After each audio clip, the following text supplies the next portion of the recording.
Good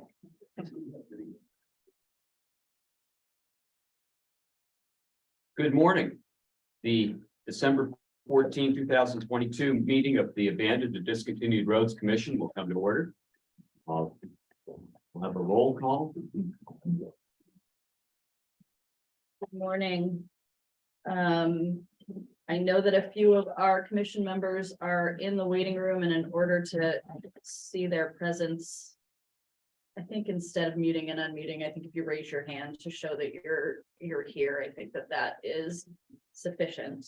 Corporal McCabe. Here. Brian Bronson. Here. Peter Coughlin. Here.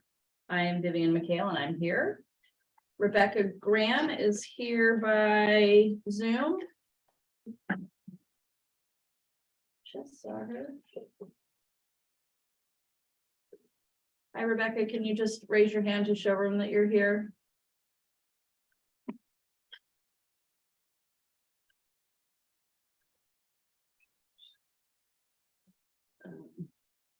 Rebecca, are you hearing us? Great, I see. There you are. Great, thank you so much. Maybe unmuting is better, but I don't want to risk it. Carla Black, here. Jim Katsabikas. Here. Steve Young is here. Hi, Steve. Want to raise your hand? Indicate you're here.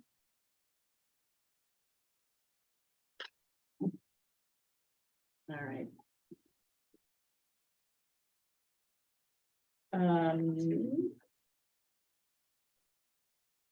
Ryan Pelletier. I believe Ryan is under guest 5 typically, but let's take a look.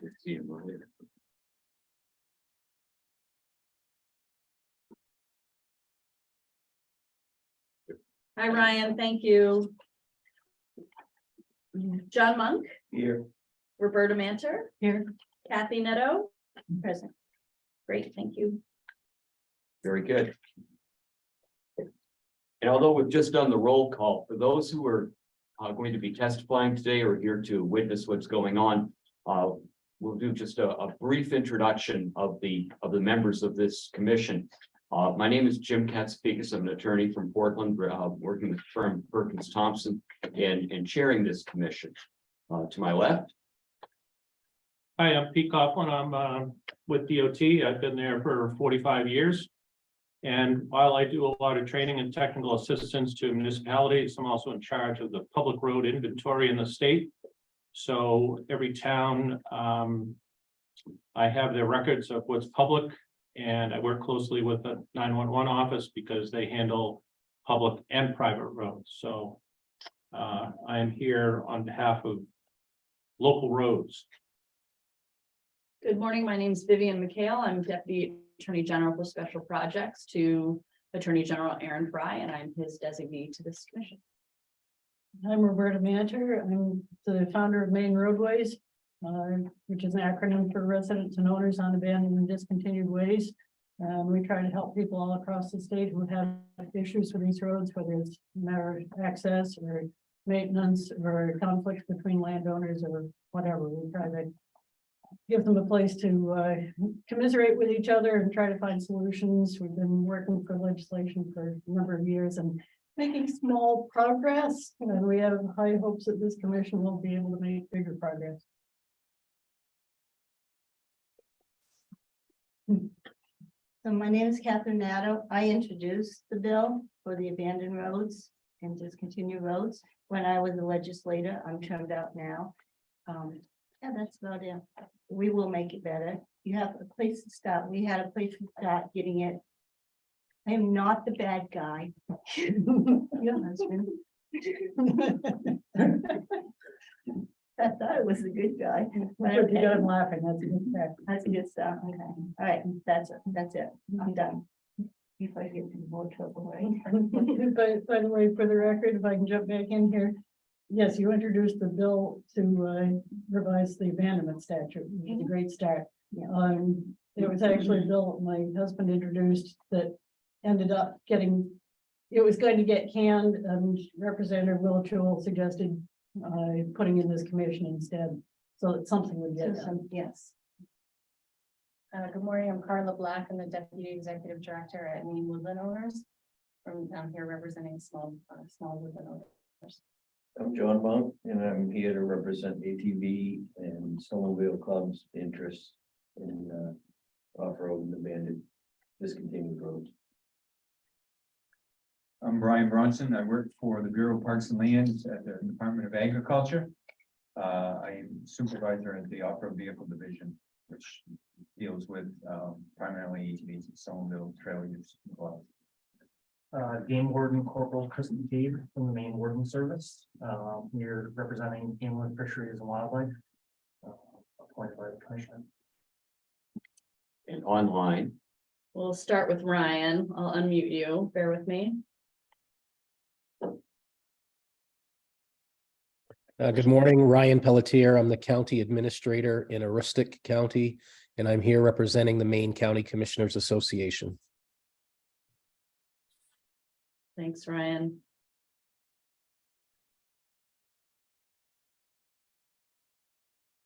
Steve, I'm gonna ask you to unmute, please.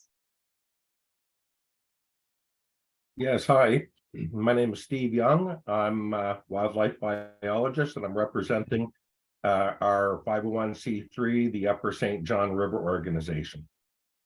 Thank you. Thanks, Steve. And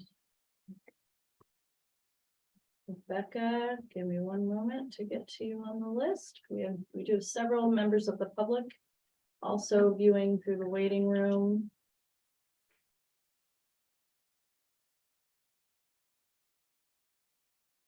Thank you, Vivian. My name is Rebecca Graham. I'm a legislative advocate with Maine Municipal, represents the 487 communities and municipalities in Maine. Thanks, Rebecca. all right, well, thank you. Those are the commission members, both in person and virtually. First order of business today really is the adoption of minutes. Vivian was kind enough to put together draft minutes, and I know several have made comments for changes, and I think those have all been incorporated.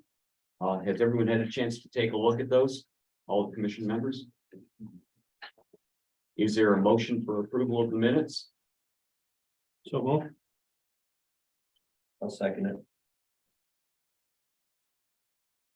Any discussion?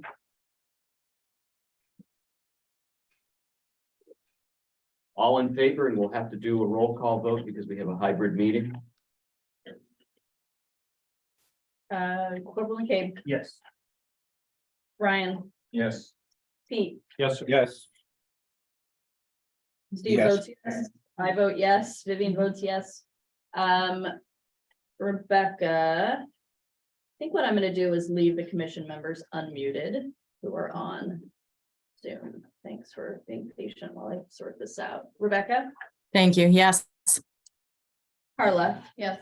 Jim, Yes, Steve voted yes. About to unmute you too, Ryan.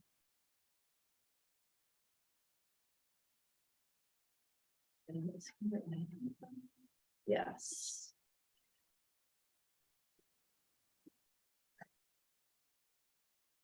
Yes, thank you. Thanks, Ryan. John, Yes. Roberta, Yes. Kathy, Yes. thank you. All right, unanimous. Next matter that we have to deal with is a policy on remote meeting participation. Every board that wants to hold remote meetings or hybrid meetings like this, but particularly remote, should have a policy like this. It's required by the legislature. Have we all had a chance to take a look at that policy on remote participation? Okay. Is there a motion to adopt this policy? Well, first of all, before we do that, we have to actually hold a public hearing on this remote policy, right?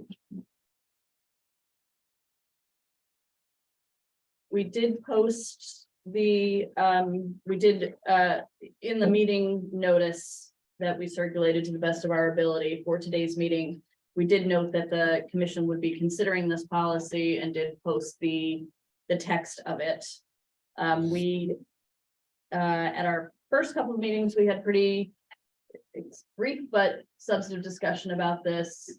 Explored some questions. I believe I speak for the commission members that we came to a place of comfort with it.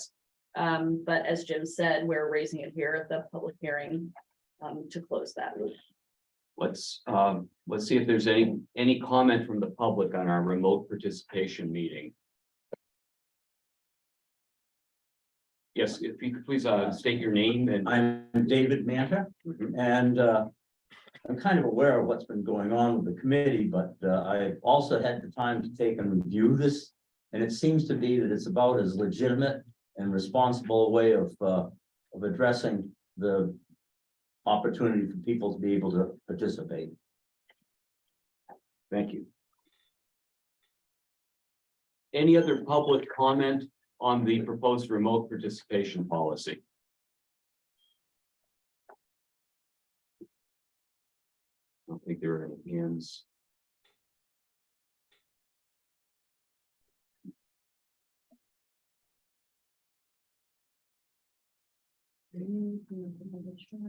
All right, it doesn't look like there are any requests to unmute for comments from online, and there's no one else in the room looking. So with that, then we'll close the public hearing on the remote meeting participation policy. Is there a motion to adopt this policy? So moved. All right. And I hate to do it, but a roll call vote. Chris. Yeah. Brian, Yes. Peter, Yes. Vivian, I vote yes. Rebecca? I know, you're muted.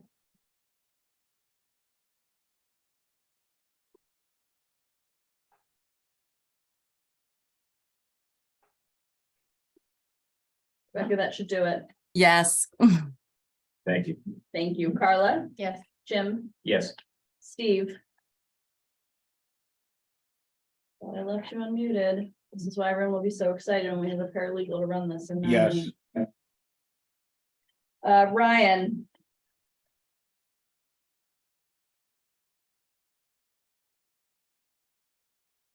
He's muted.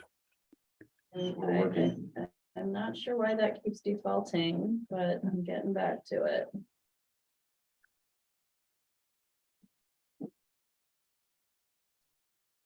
Yes. You're right. John? Yes. Roberta? Yes. Kathy? Yes. Yes. All right, so it's unanimous. Thank you. Next item on the agenda is an update on the commission's online presence. You'll remember this is a topic at the last meeting. We were all having different ideas as to how we could manage to bring the message of when our meetings are, what our agendas are, what our documents are to the public. Vivian has been taking the lead in talking with folks about that, and I've also gotten involved. What's the latest on this? Jim also dove in and spoke with someone at IT who the folks in my office, the AG's office, were communicating with. And the information that we got at the AG's office was that it does indeed cost about $500 a month to have a specific website for the commission. And this is a permanent commission per the legislation, not just a one-time thing. We did clarify that because I think people were a bit sticker shocky about it, as I also was when I first learned that. I know Jim went back to that person. I believe there's hopefully some conversations happening to see if there is any latitude there, any other way we can find a home on maine.gov for an online presence. So far, we don't have an answer to that.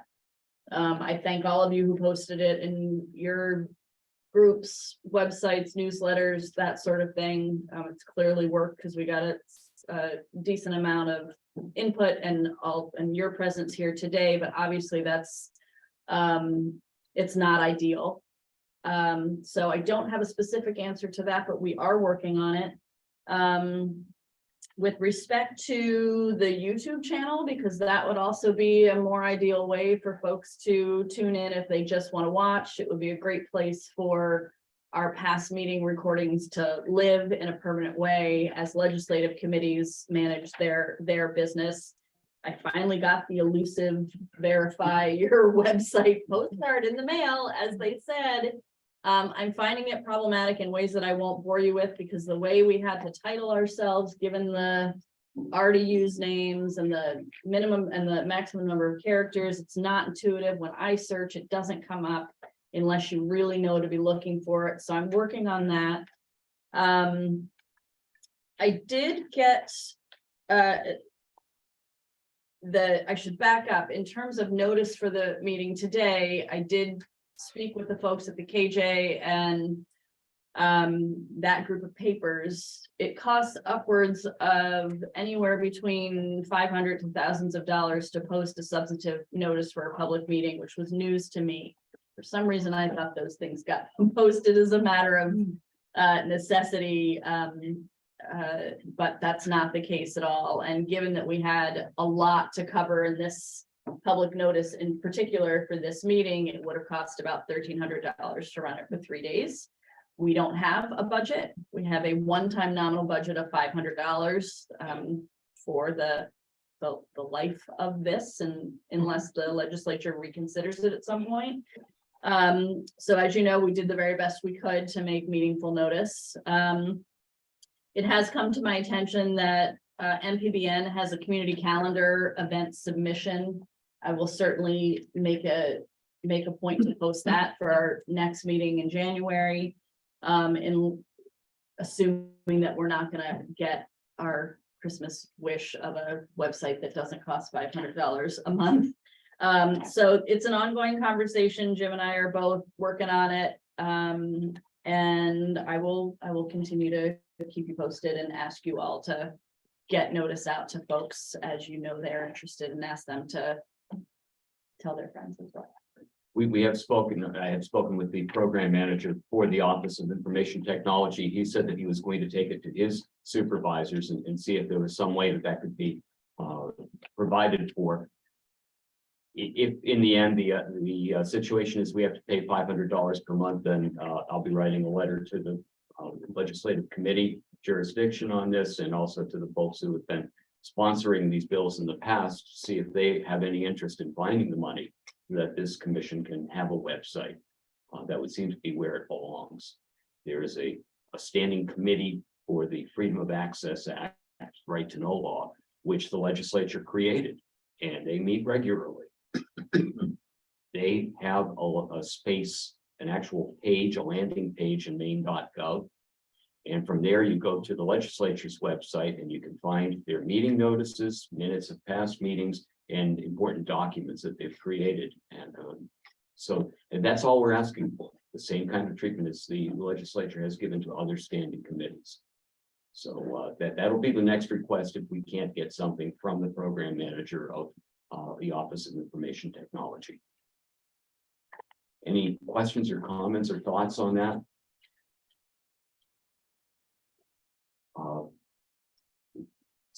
$1,300 for an ad in the KJ is a lot of bake sales. So we're not trying to go in that direction. At our last meeting, I think it came as a pleasant surprise to know that MDOT has a wonderful tool, a map viewer tool to take a look at roads and status of roads. Pete Coughlin brought that to our attention, and he has volunteered to make a brief presentation about that today. He and I will switch seats so that he can run the computer and get that all. Because this is virtually people online, but about folks here in the room. Can we turn that TV here? Or one of these monitors. Sure. How about if we move it sort of sideways so that folks can turn and look that way, and most of the horseshoe can see it as well? How's that sound? Yeah. So we go to, you go to share screen and then.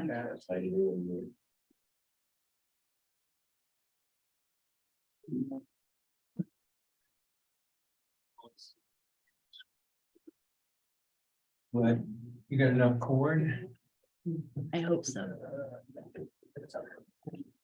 People might need to shift their chairs around, unfortunately.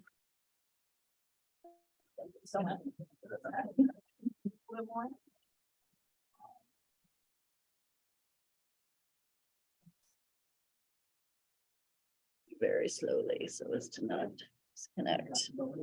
Okay, You got this great big obstruction right here.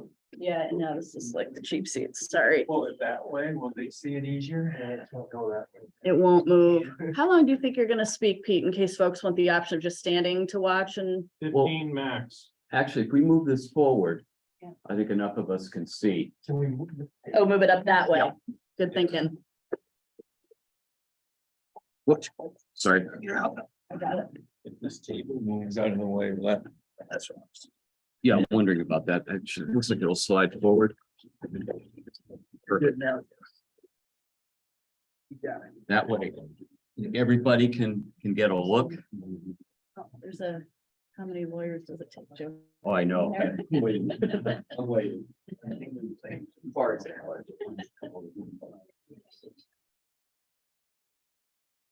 How do I get? Need to pull that screen up there. You want it bigger? Just.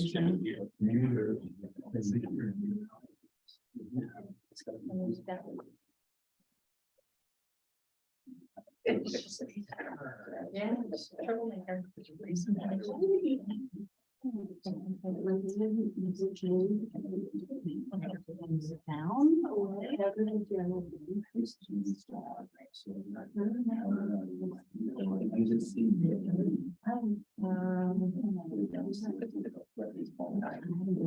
know how to do.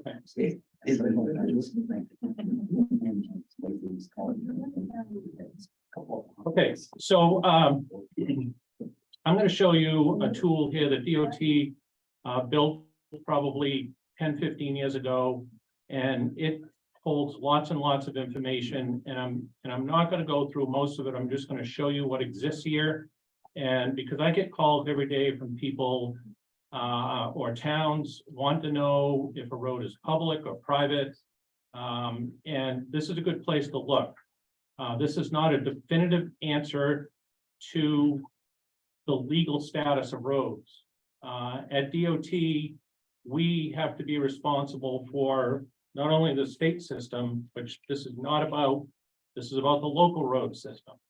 And we created this map viewer to show lots and lots of things, including DOT projects coming up, right-of-ways, properties, bridges, roads. There's lots and lots of stuff on here that I'm not going to touch on today. I'm just going to touch on the ones that are of interest to the folks on this at this meeting. So I use this all the time, and I just wanted to show you some of the things that you have available to you to see what we have in the system. What we have basically comes from towns. You know, people see this on the state system and say, oh, the state must know, they must gather information here, they must know better than towns. That's not true. Everything I have here basically come from towns or counties. If it's wrong, it's because no one's told us anything's different. So when you're on the front page of the DOT website, or if you just Google Maine DOT map viewer, all one word. In fact, I have some handouts for the people in the room here. There's some handouts that everything I'm going to go through here today is on that handout. I am going to post, I have that as a PDF, and we can post that online at a different time so people can look at, repeat what I've done here today. So if you go to Maine DOT map, your best way to do it is when you start at DOT, over here on the left tab, there's a doing business. And way over here in the third column, it says Maine DOT map viewer. So when you wait for this to load, you'll see a picture of the state of Maine, and I'm going to look for specific information right now. For instance, I figured whatever town you live in, up here in the top left box, you could search for your town. So I'm going to start with Monroe, M-O-N-R, and you can see a bunch of stuff populates here. Down at the bottom, I'm going to go town of Monroe, and it's going to go right to it. And there it is right there in blue. To get rid of the blue, you have to go up here to that X again in the search box and type it, and that goes away. So now I'm zoomed into the town of Monroe. But now I want to look at these tabs up here that says layers and imagery and apps and so on. One of the main features here is to go to layers. And this is where you can find lots and lots of good information. In fact, what I'm looking for right now is jurisdiction. So down here, I'm going to check off jurisdiction, and you're going to see the map light up with some reds and greens and blues. Well, what do those mean? If you click on the word jurisdiction over here on the right, you'll see red is state highway, which DOT maintains year round. The green is state aid, which are formerly town roads, but they're state aid roads now that the state takes care of, but towns plow. Okay, and the blue roads, of which we're all of interest here today, are the ones that are town maintained.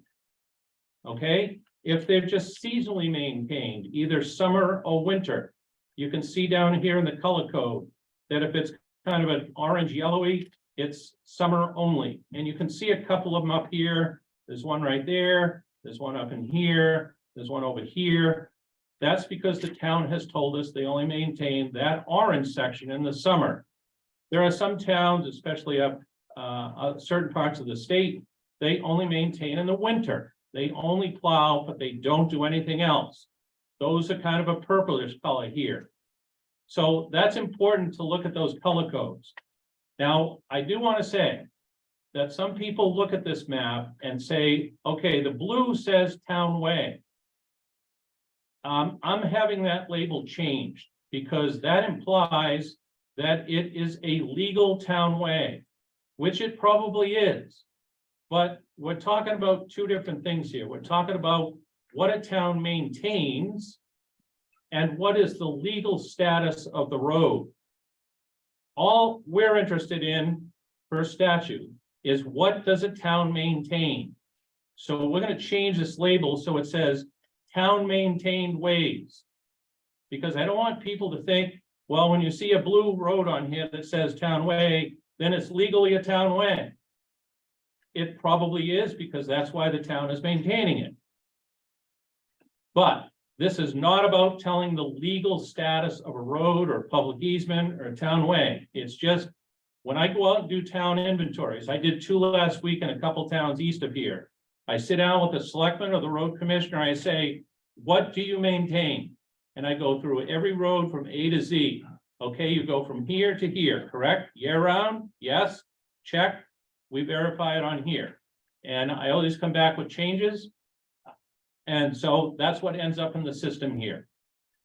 There are lots of things in here that are probably wrong because we haven't done a review on these things in quite a while. In fact, DOT used to do reviews of town roads about every 4 years, but we stopped that about 13 years ago because now we rely on a town's addressing officer. For instance, I'm the addressing officer for 3 different towns. When I have, say, a new subdivision bill, or the town accepts a private road as a town way, they are supposed to, the addressing officer is supposed to go into the system with their password to the 911 system, not DOT, and make the change. And for instance, this morning, I had a couple come in from the 911 office, and they told me, hey, the town has just notified us that the town is now maintaining this road, which used to be private. Okay, thank you. We'll put it in the system and it will show up as a blue road now. Okay, so DOT doesn't do these reviews anymore unless I go out and specifically, because I'm going to be in the area, that's when I'm going to sit down with them and we'll go through it one by one. But other than that, it's normally the addressing officer doing their job and making changes in the system, which not only hits 911 at the PUC, but whether you know it or not, it hits us at DOT. Okay, so what you want to look at, I'm going to zoom down here. You can use the little plus sign in the bottom left, and I can zoom in here to particular roads. If, for instance, I wanted to look at bridges in a town, you notice that bridges is right here, and I'm going to put the check on. And when you look at the map, you'll see these little purple boxes pop up. And if I hit the word bridges, you can see that purple means in service. If it's red with an X through it, it's closed, or maybe there's one proposed that's being built. But you can click on any one of these bridges, these purple boxes. And over on the left, I can open up the bridge tab here and it will tell me what the name of it is, the bridge number. You notice if you drive by any bridge in the state, you'll see the little 4-digit green sign on it. This one, if you drove by it, it's 5467 Thurlow's Bridge. It belongs to the town on the Jackson Road over Thurlow Brook with an average daily traffic of 225 and so on and so forth. And there's some basic information about the condition of that structure too, because DOT has to go out and inspect these things every 2 years. Okay, so that's just bridges.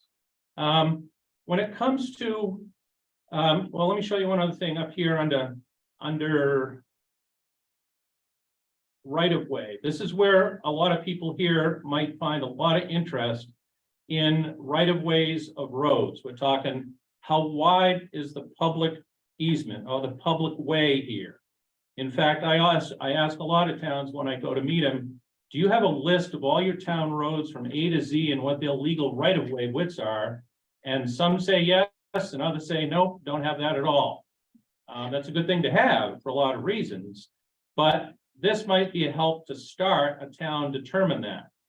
So when I look at my layers list here, I don't see anything about right-of-ways in this alphabetical list. So if you're ever wondering, gee, I wonder if something like that is in here, you just go to, let me slide back up here. You go to this add tab up here, and I'm going to think of the word right-of-way. So I'm going to type in RIGHT, and oh, there's a couple possible ones here. So there's a right-of-way county road layout, and there's a right-of-ways tab. So I want to add this to my list because I'm probably going to be doing this quite a bit. So I'm going to add that, and I'm going to add that. And then I'm going to hit done up here. And I'm going to turn one of these off right now. Okay, so when you look at the town of Monroe, just concentrate right now on the state road system, which are the 2 green roads. There's probably right-of-way information there, maybe. But there may be some information on some of these blue roads. So watch what happens when I turn on right-of-ways, which tends to be on the state system. So just look at the map right now and let's see what happens. Hold on, let me get my thumb in the right place here. All right, so you can see some lit up and some are on the state road here. So if you click on one of these, I'm going to go right up here under Route 139, and I'm going to click on that blue section.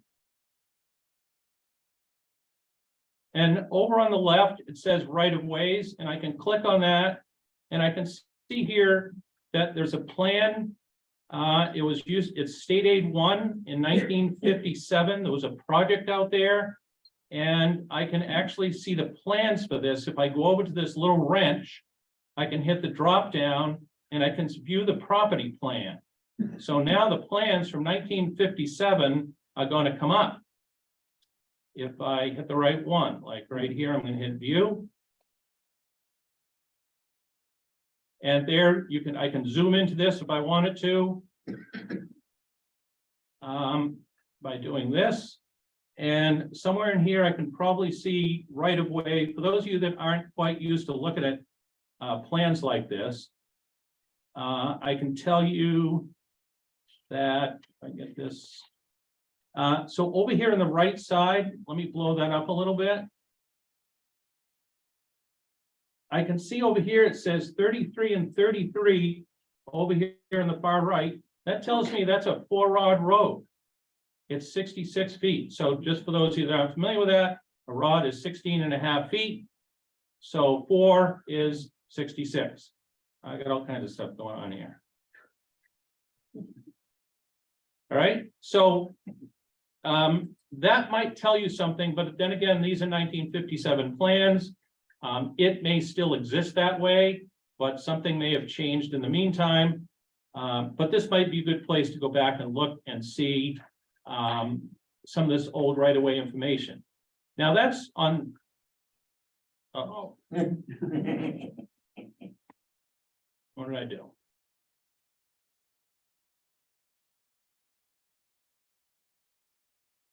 Get back to share screen. Yeah, Also I'm under, gonna go back to. I'm gonna get back to the DOT screen. Sorry about that.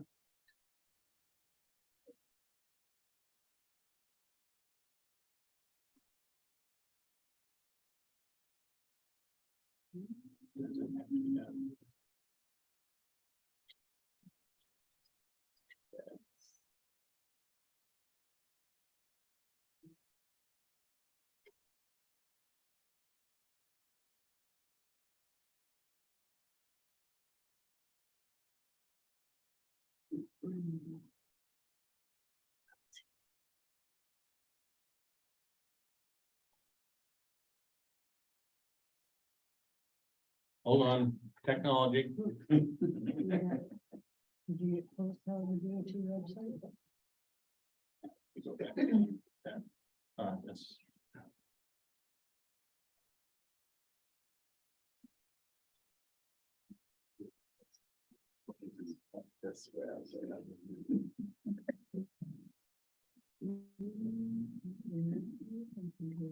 Oh, can you go back to the internet? yeah,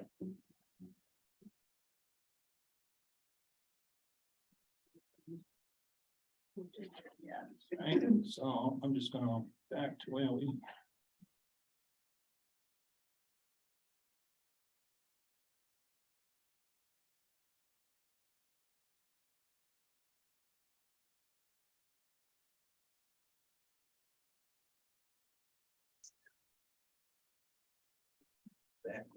All right, I'm gonna go back to Monroe here. Share screen. Share screen. Yeah. Share screen. Not today. Remember when the TV used to have a little guy that marched across the sign saying technical difficulties?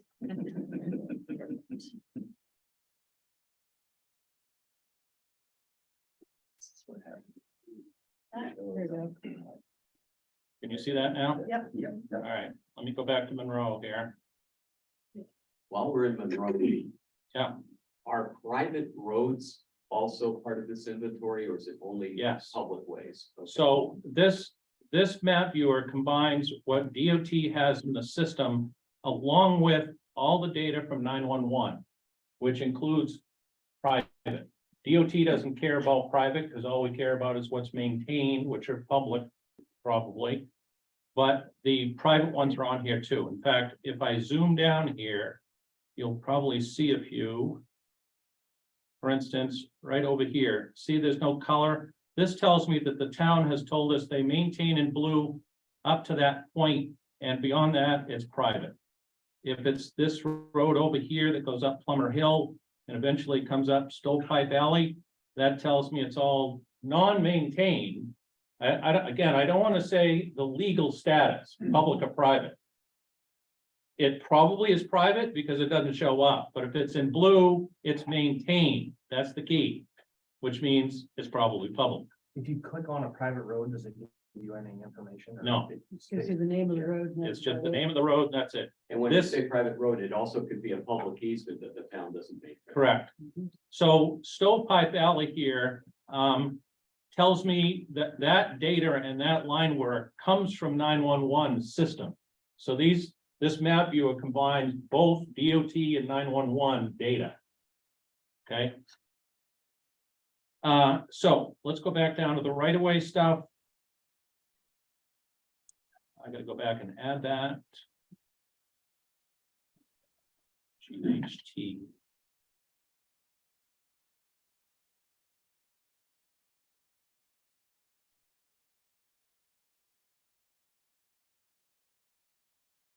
Okay, so let's just find a local road here. Here's one over here in Jackson. This tells me that normally if you have just right of way turned on and not the county one over here, that tells me that probably was a state road, because some of you might remember there was a very large turnback of roads in 1981. And that the legislature did that, and there were lots of roads, and I'm guessing this road in Jackson called the Bog Road was probably a former state aid road, but before that, it was a local or a county road. Way back, and then the state put aid into it and made it a state aid, but then in 81, they turned back a bunch of these roads. So this is probably old data, an old state aid job that was done on this piece, but it's a local road and you might find some right-of-way information here. So I can see when I hit right-of-ways that, yeah, back in 1950, there's a set of plans here, and if I'm not gonna do it again, but if I hit this little down arrow, I can probably see those plans because they're down here in E-plans number S14 something. I'll probably find the plans from 1950. And that might help a town or you determine what's the right of way on this road. That was 1950, 72 years ago. That might still be true. So that might be a good place to look. Now, one thing I also want to show you here, let me zoom out a little bit here. So that's the right of way information, which tends to be on town roads or former state aids. Let me turn on the old county right of way here. And this is where you may find lots of stuff. Let me tell you how this data came to be. This all rests in town or county records. And there was some DOT people, God bless them, a couple decades ago that spent probably months going to every county office and pulling out every volume and book and reading that fine cursive penmanship, which you don't see anymore these days. And it might take you an hour to read a page. And it might talk about Uncle Frank's barn down to the pet cemetery, over to the corner, down to the big rock, and so on. That was all incorporated by these DOT people that came in and put this in this system. So now you can look at this. And so watch what happens when I turn on county right-of-ways here. You never know what's going to happen here. Wow, there's a lot of stuff here. And you can see when you click on the county stuff that there's a dark green and a light green. That tells me that they definitely found information in the county's office in the dark green. The light green, something's there, but they couldn't quite either read it. Maybe the road was never built. Something was laid out by someone at some point, but they just couldn't find any further information. So if we click on one of these here, let's just pick this one up here. I'm going to click on county road layout, and I can see here that in Hancock County, volume 2, page 128, in 1822, that was laid out as a 4-rod road as described in that very fancy record at the county registry office. This might be of tremendous help to a lot of you here. Now you can see that this is very sporadic. When I zoom out here, you can see that some parts of the state, there's a lot of stuff. Other parts of the state, you may not find so much. I happen to see a lot of it there, but let's just see what happens when I turn that off. And then when I turn it on, there's a lot of information there. So you could go to your town and click on that road, and you may find it in pieces. Every road is different. Every town I go to, you might find a lot or you might find a little. Here's one here that says Barden Road, and it's light green, but let's click on it and see what happens. So there's two pieces here. One was from 1868, 4 rods, and the other one here was 1867. So there's 2 records there in that Somerset County office that describes the layout along that road. Again, whether it was built or not, we don't know. In fact, one thing I always like to do is if you go up to imagery up here next to the word layers, you can turn on the aerial photography. And you have to click that box. And now, let me go back and just keep an eye on where that light green is, because I'm going to turn that layer off right now. And I'm going to zoom down to see if you can almost see a road in there.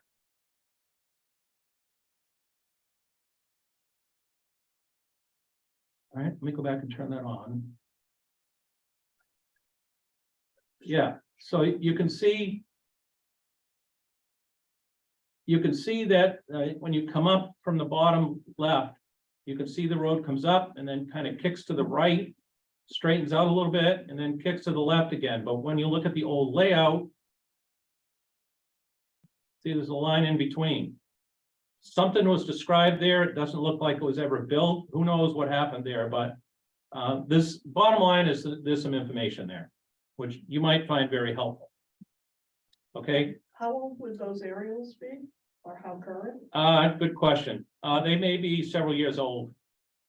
In fact, this imagery here, yeah, this is 2015. We don't, the latest I've seen is 2017. I haven't seen anything later than that. So you may find a house that's new not showing up on this thing. By the way, you can also, when you keep that aerial on, if you want to fade this in and out, you can take the slide bar and you can see the aerial stuff kind of disappears, but you can turn it back on again right here. Okay. So I'm just going to turn that imagery off right now. I'm going to zoom back out. And let me just show you a couple more things here that might be of interest. I'm going to turn off the right-of-way county stuff. Can I say one more? Go right thing ahead, about that? Roberta.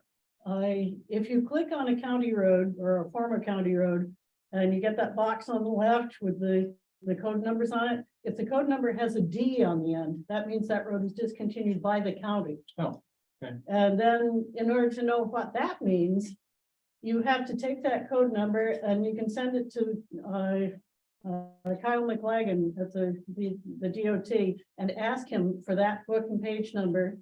And he will send you the record on it. And if you read through that scrolly handwriting on the discontinuance order, if it says that the road is discontinued and does not say anything about a right of way, then that road was gone. It became private property to the center line. There may be people who have acquired a prescriptive easement over it if they continue to use it without landowner permission. But as far as any county road being there, it doesn't exist anymore. If the discontinuance order says discontinued to be retained as a private way subject to gates and bars, in, was it 1976, I think, the legislature redefined the term private way to be the same as a public easement, and I won't get into that because that's another whole can of worms. But basically, if it says that a private way was retained, then there probably is now considered to be a public easement over that road. So you really need to actually go to the DOT and get that record to see what it says. But just finding that code letter D on the end, those are the ones that are discontinued. Now, it's also possible that that road was discontinued by the town after 1976, because in 1976, all county ways and organized townships became townways. So just because it does not have a D on it does not necessarily mean it's not discontinued. It just means it wasn't discontinued by the county before 1976. That about as clear as mud. It's pretty clear, Roberta. I don't think I have to do my road lectures anymore. It's for a little while.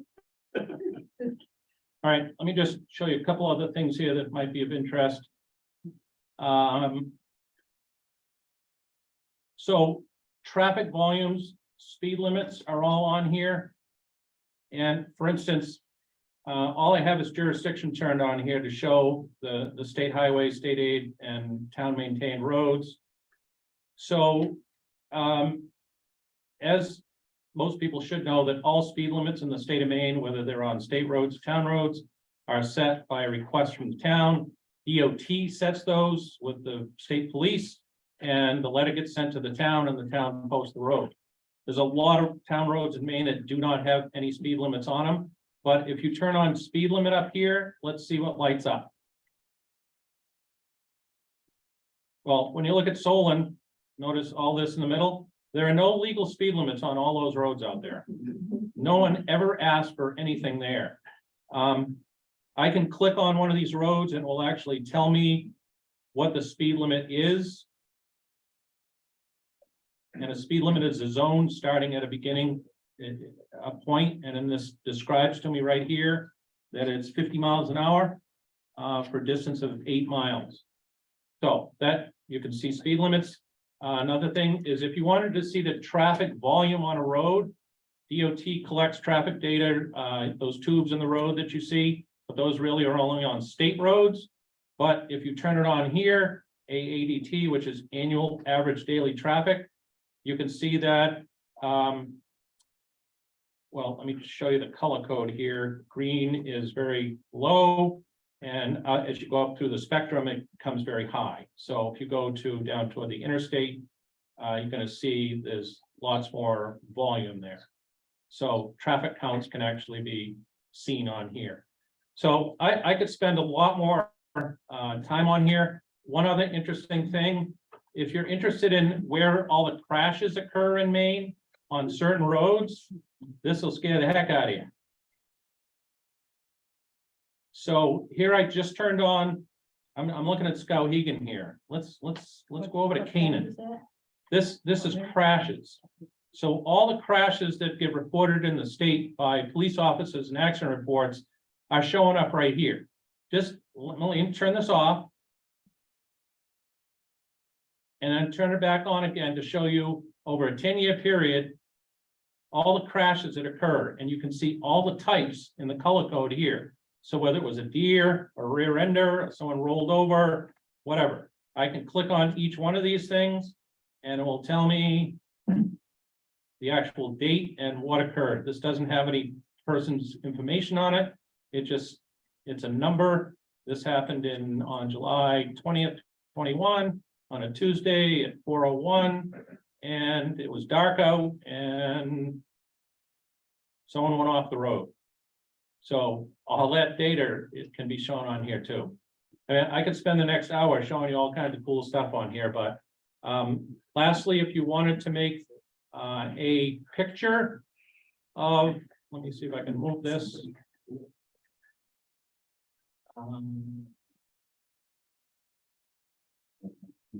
I can't get talking out of the way here. Anyway, across this layers imagery and these other words over here, you can actually make pictures in PDFs and you can save maps. You could zoom in here and I could make a map of just this area. I could put labels on it. I could put arrows and squares and highlights. I can turn on Google Street View, like the little guy down here in the bottom left. If I go up to Route 2 here, I can actually see the road itself. So there's the road taken by the Google van as it drove up the road on some date recently. So you can see driveways. I will say that in the testimony for all the people that we're about to hear from, I actually went into this yesterday to look at the road, the private road that went off the local road. So you can see all that stuff on here. So that's enough for right now, but Are the accidents tracked on private road, yes, I think so. on Warehouser Land or Great North, well, what used to be Great North? Would there be a police report for that, Brian? It depends. I mean, they would, if it was over $1,000 in damage, they'd have to do a report on it. Yeah, so it probably shows up and probably is tracked on here, but I don't know, Brian, try it and see if it shows up. I was kind of thinking typically though, it's reported after the fact, so you're not gonna have an exact GPS location, because it happens a lot with our stuff, Okay. like there's a snowmobile crash, we don't know exactly where it happened, but it happened in this general area. All right. But they provide the GPS coordinates when they do a crash report. Okay, The point, I guess, was that you can't assume one way or the other that roads public or private based on the accident reporting, because they could be reporting on either one. right. I think the greatest interest of people on this committee and in this business here is probably the jurisdiction and the right of ways and the county layouts. That might be a big start. That's every town that I've worked with that's looking to create an inventory. I always say, start right here, because there's a lot of stuff. You may have to then go to the town, you may have to go into, the former clerk's attic, blow the dust off stuff, but again, most of this information, if it's on a local road, comes from the town. DOT doesn't have anything bigger and better. It comes from the town. With that being said, do they have to, there's no reporting time frame for them? So No. it's just on there. Yes. on them to do that, so. That's why, it was 13 years ago when I said to myself, and I said to people in the department, I said, look, DOT used to go out every 4 years to towns, sit down with the road commissioner and the selectman and say, okay, here's the map, let's update it. That took a lot of effort. I mean, we got almost 500 towns in the state. When you do it over 4 years, you have to create 125 maps and go out 125 different towns to collect this. And a lot of these we sent out to the town and say, here, you do it, send it back to us. Then someone has to process 125 maps, though never that many that came back. That took half a dozen people at DOT to do that. And we said, we're not gonna do this anymore, because 911 is doing road data too. DOT, why are you doing the same thing? So I said, let's rely now on the addressing officer, and whether they know it or not, when I make a change. In fact, I made a change in my town of Randolph this morning, and it's a public way issue. I'll get that back at DOT when it comes to 911. Okay. So feel free to get a hold of me sometime. I've spent a lot of time sometimes with someone on a phone with a screen, and we can get into particulars about certain things. If you need to do that, let me know. How do we reach it? It's peter.coughlin@maine.gov, and it's COUGHLAN @maine.gov. It'll be at the top of the webpage if we ever get one. After the first week, so. Not if you can help it. There will be a link. Thank you. Great. Pete, thank you for that presentation. A very helpful tool, and I think we'll all be trying that out when we get back to our offices after the meeting.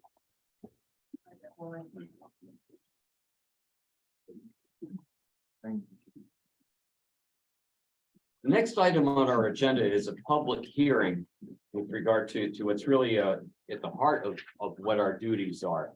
I'm just going to go through a little bit before we get started, just so we're all, so to speak, on the same page.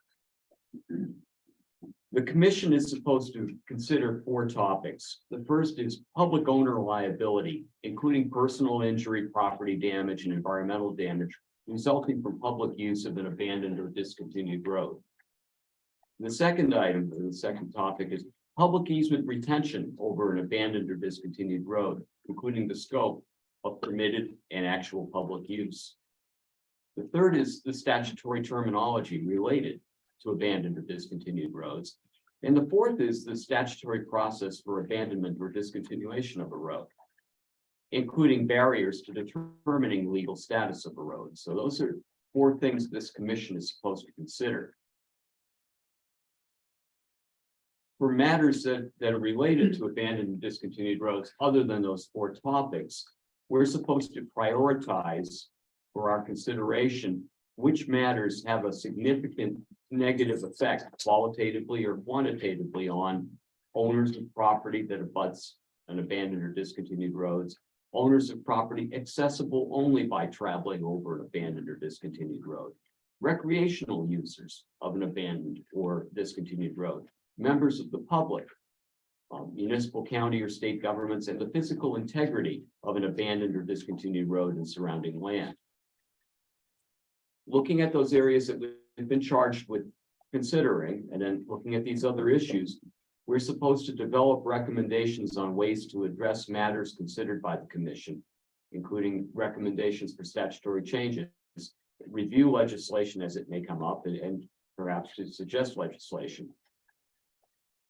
So what we're looking for today is public input, comment on these matters that are within our jurisdiction.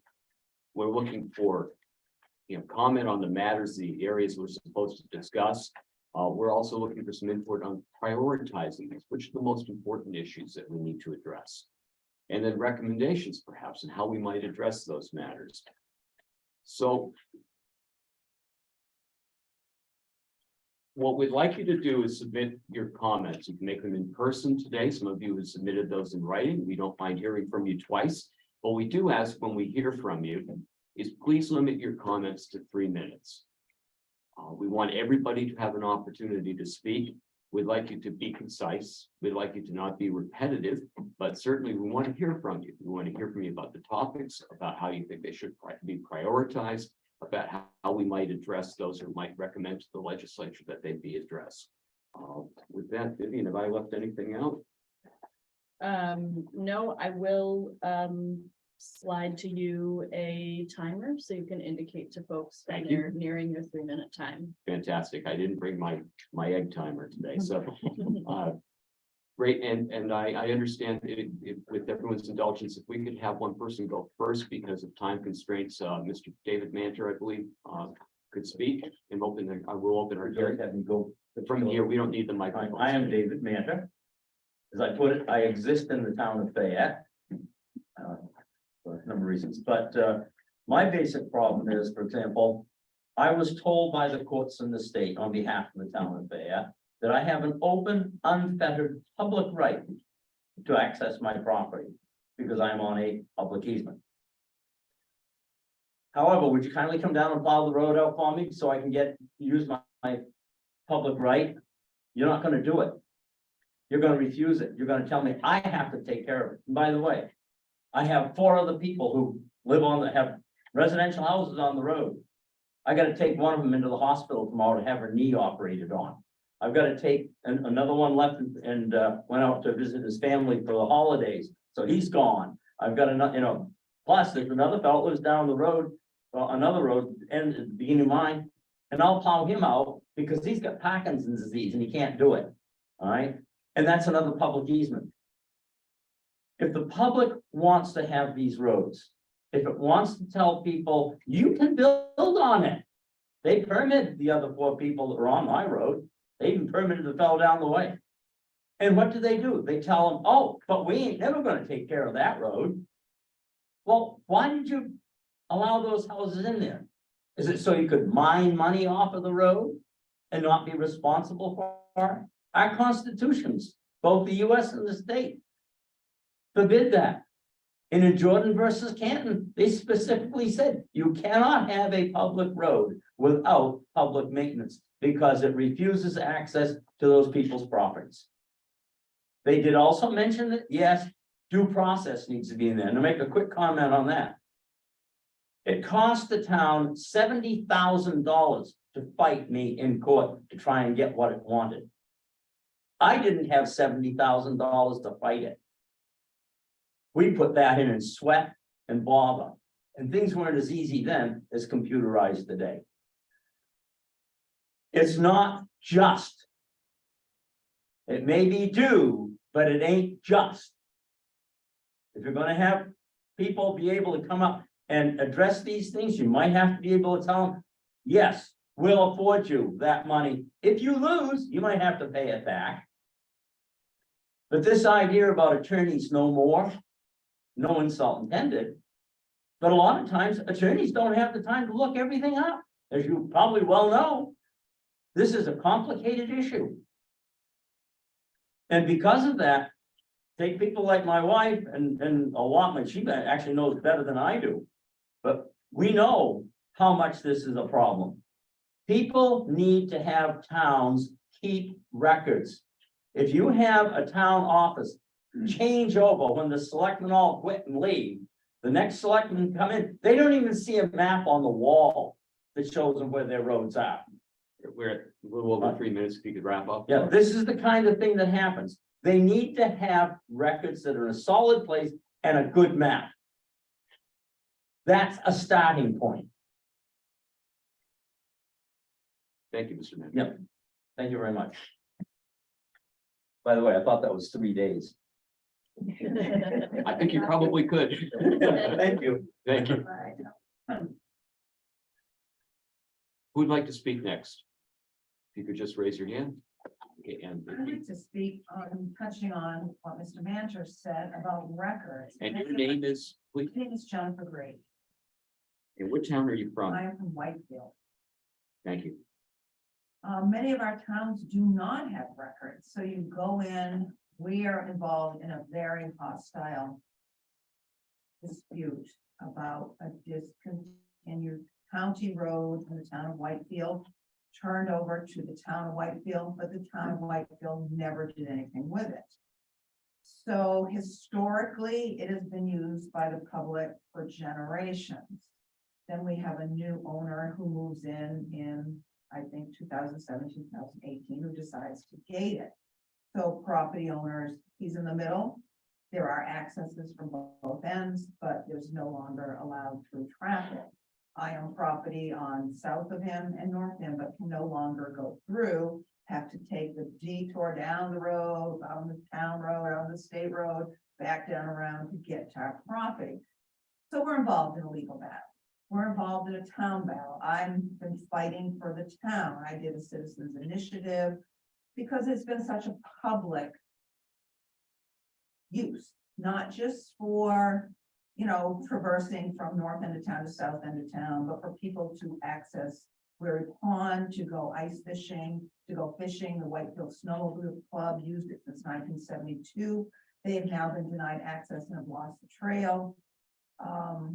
There's a lot.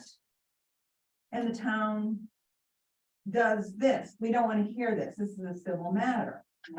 And, so I did this mission. Now I've been denied even getting it on the warrant for the town meeting. So it's been very challenging, and going to Mr. Manner's comments, when the towns don't have the records, it makes it really hard for us to figure out how to resolve this stuff. But yeah, we're in a terrible mess in Whitefield. I don't know if you ever follow Community Whitefield Facebook or any of it, but it's extremely ugly. The other person brought in the news media. We had a very contentious, horrible meeting last Tuesday that got shut down because of irate citizens. It was probably the nastiest thing I've ever seen. Just because the selectmen said, we don't want to hear it. We don't want to hear you. No one's allowed to ask a question and no one's allowed to talk. Even though we had a citizens initiative with over 400 signatures, when we only were required 128, we now have been denied putting on the warrant for our town meeting for a discussion. We just need to have some way to address these issues. They're horrific in our town. Unbelievable. And this one road that's in contention isn't the only one. We have numerous town roads, but the Whitefield doesn't, they just go, I don't want to do it. It's been a little tough for us in Whitefield. I must be close to 3 minutes. You are, but thank you. Okay. Thank you. Yeah. Oh. So Someone else like to speak? We alternate with people that are We online. can go online and see if there's someone out there who would like to provide comments.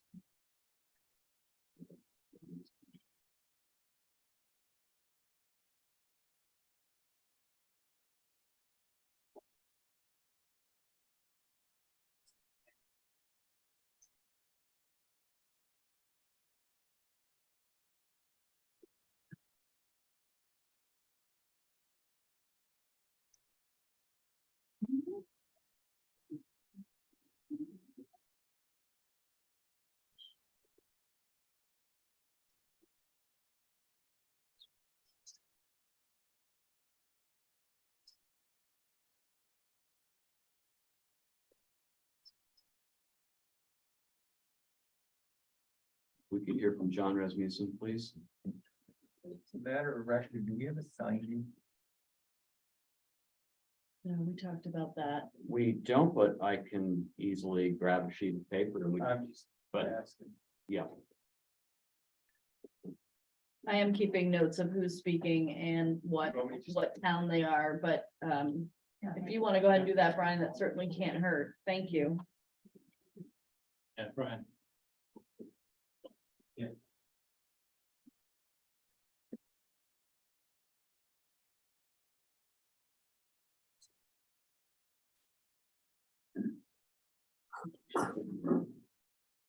Mr. Rasmussen, are you, can we hear you? Are you?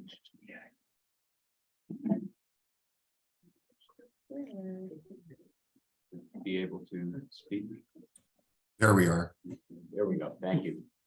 Hi, my name is John Rasmussen. I'm Chair of the Select Board for the Town of Perham. I just wanted to urge this committee in whatever it recommends to the state legislature that the rules be simple to understand and concise. You have select boards which turn out, which revolve fairly consistently, who are trying to keep track of things that are 30, 40, 50, even 100 years old in terms of road closures. In order to stop this contentions between residents and municipal governments, we need to allow a framework that not only stops this fighting about what happened when through either some sort of central database like using the DOT viewer, but also to make it clear what the town's responsibilities are going to be in each phase of a roads decommission, whether that be abandoned, discontinued, public way. We need clear definitions that are easy to understand. Thank you very much. Thank you. Ask him to state his name again. Can you state your name again, your last name? Hang on one second. I don't know why it automatically unmutes. I have a lot. My name's John Rasmussen. I'm chair of the select board for the town of Para in Aroostook County.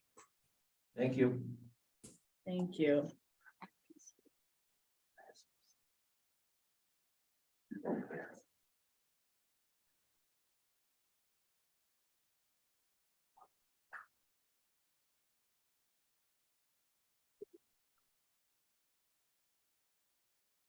Steve, I see that you had wanted to speak earlier. If it is not irrelevant at this point, I'm gonna unmute you. And apologies, not being able to manage the chat and the screen sharing. We'll have to use more than one device next time. Steve, I think you should be able to speak now. Yes, that is no problem. I just wanted to say about, and it's going back in time before the excellent presentation on what we had available to us as far as roads and everything. It was about communication. I just want to let you know that I didn't know the status of like legal notices for meetings such as this either. I had been emailing my email list that I have. But also we did put an ad, we did pay for an ad in the St. John Valley Times and the Fiddlehead Focus. The Upper St. John River organization did. So I assume because of there's no budget for that, we'll swallow it, but we've been doing our best on that. And as far as the website, just a comment on the website, every time I hear this $500 a month, it's crazy, especially if you only want to have, you can't build something like that main DOT site, you know, that's a different league. But if you only want to have a site where people can download documents and feed in by email, it should be about 1/10 that cost. And through something like GoDaddy or Network Solutions, I'd be happy to help like flesh that out. Just to have a standalone. If you're, you know, you're considering Facebook, so I think a standalone website, you could do much better than that. If it was just simple and you wanted downloads, we've got experience with that. We're paying less than $50 a month. So that's what I wanted to say. Thank you. I hear you and I appreciate that. We are, kind of the irony of it is because we are a state entity, we do have to follow some IT rules in terms of security and that sort of thing. And that's why I had explored MailChimp and Constant Contact and those sorts of things, which also have been problematic for OIT's boundaries. So I believe we would run up against that same issue with other sorts of platforms, but certainly something to keep talking about. And I think, you know, it does sound kind of ludicrous to be charging $500 per month, but I think this is more of an allocation issue. This is a state department, and they're used to hosting, for example, the Bureau of Public Lands and the Office of the Attorney General. And I'm sure all of them have budgets, and in their budgets is a certain amount per month for maintenance of the website that goes to the Office of Information Technology. Unfortunately, no one has agreed to pay our bill yet. And so until that happens, and so that's what we're working on. If they won't allow us on as is, then we'll have to pursue some relief from the legislature to make sure that there's a funding source. But appreciate the ideas. We are trying to work within the framework that we're given. And thank you for placing those advertisements. We appreciate that. Don't mean to cost the members of this board money, though. There's a guest who does want to speak. Okay, we have Is it, Mr. Rice?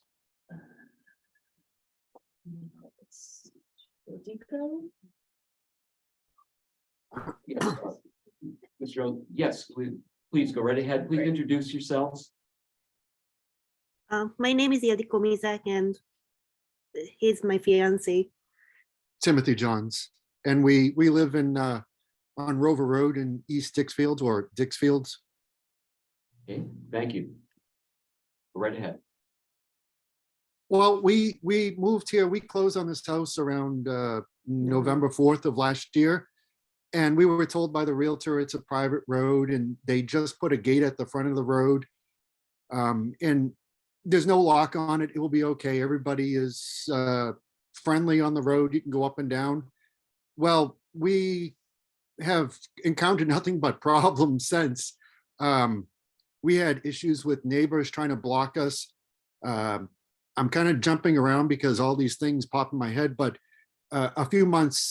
several months after we moved here, they put a 1-inch steel cable across the road, our neighbors just below us, and we're the last house on the road.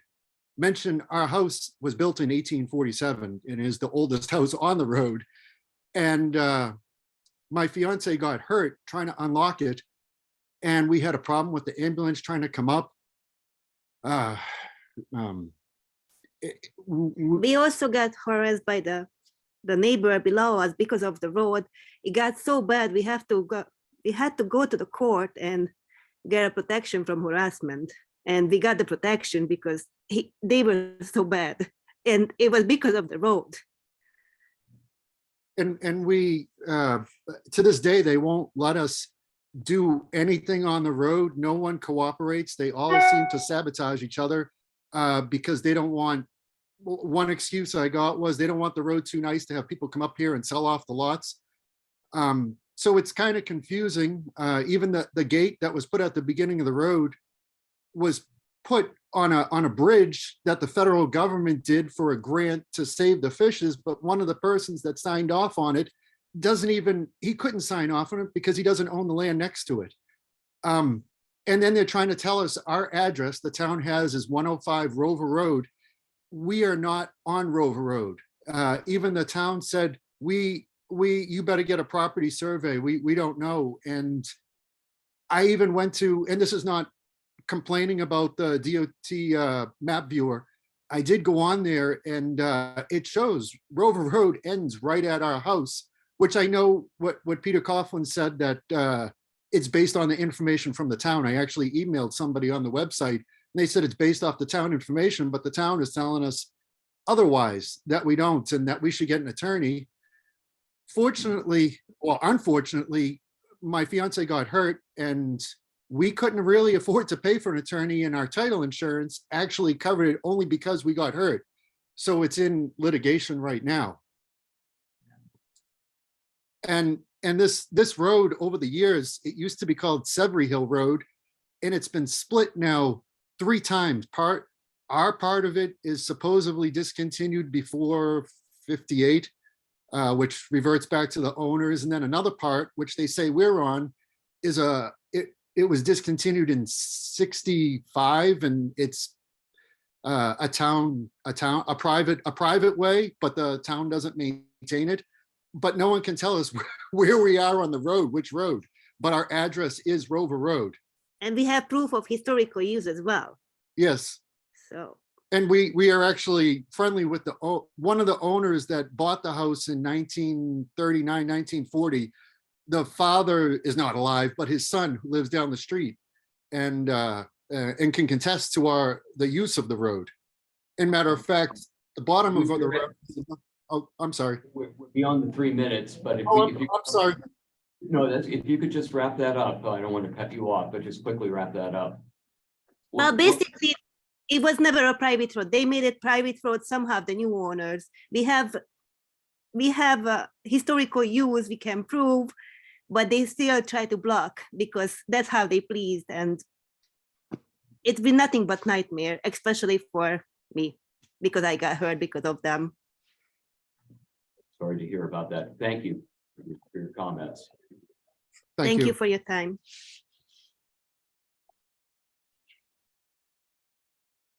Is there anyone else who's joining us online who would like to speak?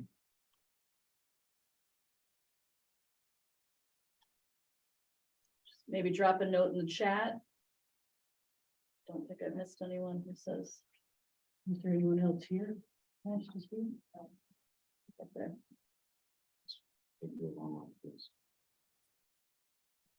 Does not appear to be anyone else online who, well, I see some of my L512 has a hand raised.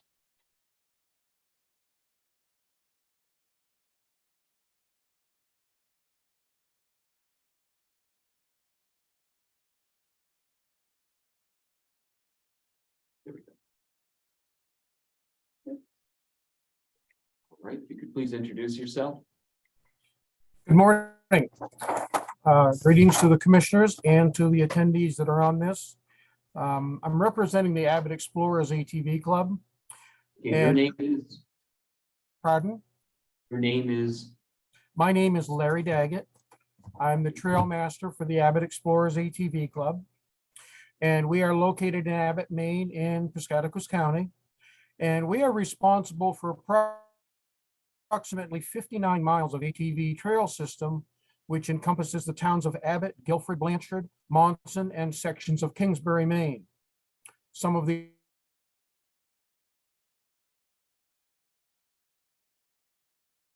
are incorporated towns and some are very hard to verify correct ownership of the landowners, which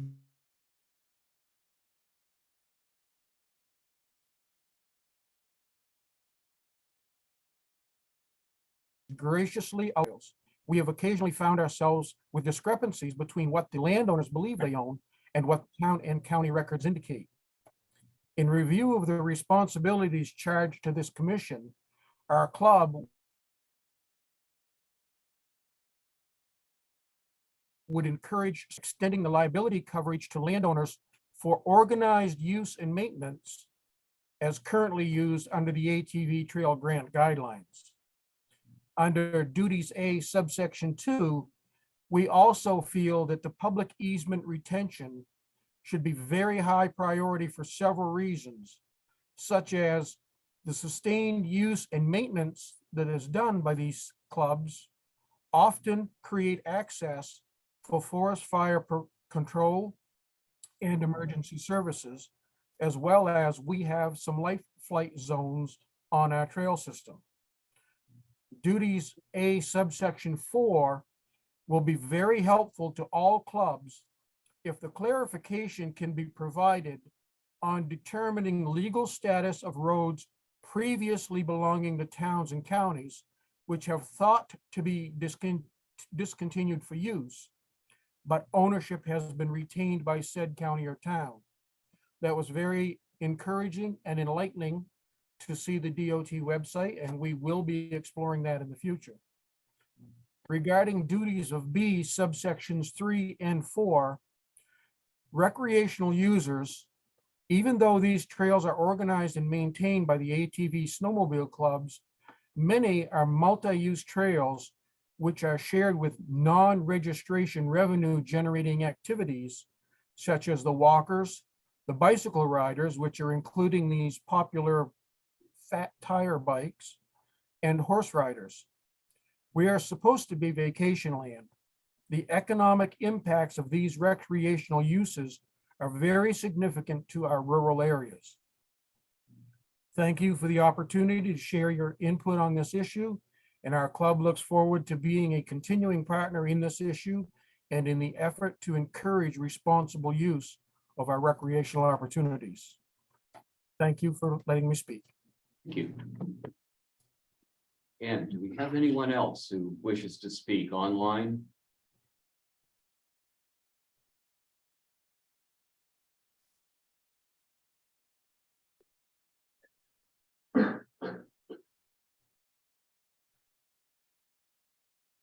Okay, it looks like there's no one online who wants to speak at this time.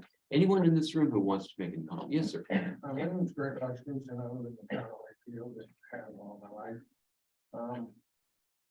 My question to you guys in the committee would be, keep in mind, discontinue the county roads and that there's a lot of several different landowners that own property on each side of these roads. And once somebody puts up a gate, this is gonna cause problems. Everybody can put up a gate. Now I walk across, I know I own both sides of the road, I'll put up a gate. Towns are gonna lose tax money because people aren't gonna be able to buy this land. People only own it for a certain amount of years. We only live so long, so it's either gonna get passed down to our family, we're gonna deed it over, or we're gonna sell it. So this is a very long-term thing on these back roads. Now, being 63 years old and growing up in Wakefield, I always thought that Crocker Avenue was the road out there, would be built up by now. No one thing's happened to it, I can't believe it, but, you know, I use that road, I use several of the discontinued roads, I never asked any permission, never had any problems. And I just feel like you guys keep that in mind.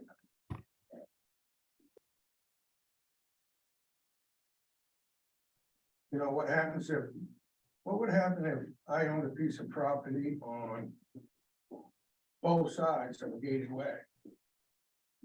I should be able to access my property any which way I want. I shouldn't have to go 5 or 6 miles out of my way to get down to on the land. And what happens if I have an easement on somebody else's property to get to a lake or a pond, and they say I can't use that easement because I can't get down to it through the road that they say they own. So, you know, I don't know. I just want you guys to keep this in mind. Thank you. I don't know the law, so We need to know the problems too. yes. Any other comments from the public in this room? Online, last call.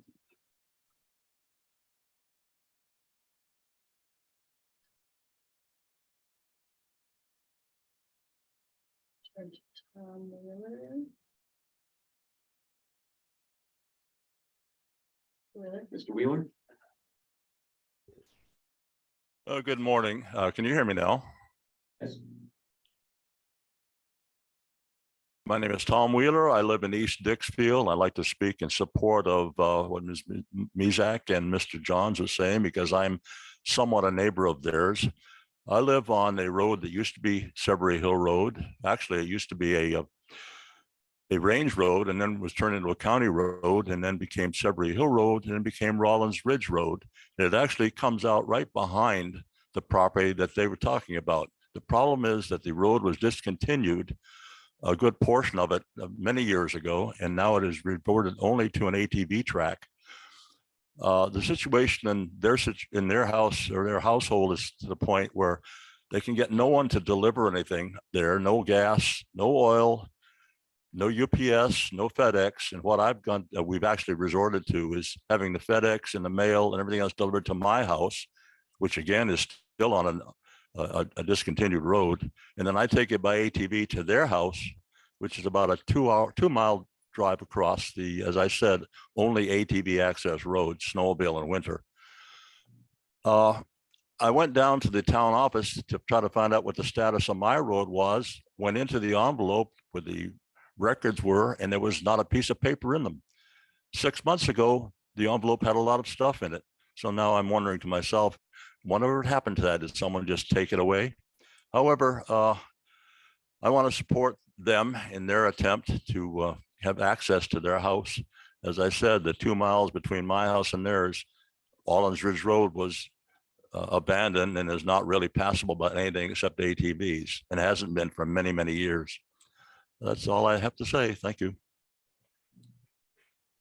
Thank you.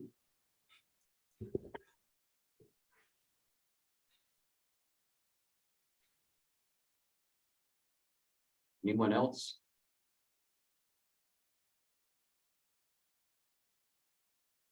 Yes. I don't know if this is legal or not, but my husband, who could not attend today, my husband's name is Steve Brady. He wrote a note and asked me if it was possible, could I read it? And I said, what I would ask. So I'm asking, is that okay or not? Subject to our 3-minute rule, that's absolutely fine. Okay, just thought I would check. I have put glasses on to read. All right, so this is from my husband, whose name is Stephen Grady, and he lives in Whitefield. So he says, good morning, and thank you to this committee for working on this problem here in Maine. We have a problem. As an owner of 6 different properties on 3 different abandoned roads, we have spent thousands of dollars and countless hours graveling, ditching, replacing culverts, cutting back bushes, so that we can have a decent road to allow family and friends to access our land and to allow others on the land, on the, what he meant was on the pond road, to be able to get to their properties with less difficulty. Our access was recently blocked by a new out-of-town, out-of-state landowner, what I like to call a paradise seeker, an individual seeking his own personal utopia. No people, no vehicles, no four-wheelers, no snowmobiles, nobody allowed on his land. The problem is, there are generations of others who have been here for decades and historically use this road for our access to travel to visit friends, go fishing, or go snowmobiling, ride our horses, fat tire bike, or just walk in the woods. This is our opportunity to get out of the house or away from the job. Many of us locals do not get to go on vacation or have the finances to buy our own utopia. An afternoon or an evening to take some time off in the woods or out on the pond to ice fish is our utopia. It is a big part of our lives, and 99% of us respect and love the properties and do not cause trouble, litter, or vandalize. Just the opposite. We pick up litter and we are not disrespectful. But yet this is always the excuse used by a lot of our new out-of-state landowners to keep us out. They like to claim that they are the victims, their privacy is being invaded, that people do not appreciate their property. This is not always true, but always the avenue used to deny everyone else access. Thank you, Steve Grady. Thank you. You're welcome. Anyone else? Seeing no other hands in the room or requests online or in the chat, then we'll close the public hearing. There may be a couple of people that couldn't make it this morning that we're gonna try to pop in later if they could. I don't know if that's a possibility or not. Well, there's always the opportunity for them to submit comments in writing. There's an email address. We do have that. They can still do that even though there was requested by Monday evening. I don't think we're going to wind up with any firm conclusions today. I think we'll probably wind up more with the process on how we would address these comments. And so I think if people were to submit written comments, let's say 1 week, a week from today, we'll certainly consider those as we're going through this. So keep that in mind for those of you who are online, for those of you who are here. If you want to put additional things in writing, or if you weren't able to attend, Roberta will get the word out to you. Is that fair? We'll close the public hearing then. We need a motion for that, or just? I don't know all the people that are I think online. we can just declare that closed. I don't know if I can get notice to all the people that are on. I understand, but those who saw your notice and took the time to attend here today understand that they could submit something in writing within a week. For those of you talked to who said they might join us later, if you could please let them know. Yeah, I They agree. have a week to submit something in writing. That would be great. We'll have their input as well to consider as we go forward. We've been together now since 10 o'clock on this. Do we want to take a little break? Okay, how long a break do you want to take? Let's say noon. We'll start at high noon again, if that works. Thank you. Thank you very much. Thank you for being here. Go down that. The bad guy. You know, get some credit for the. Go down. Will they give it to you? No, $500. That's what it's like. I would have.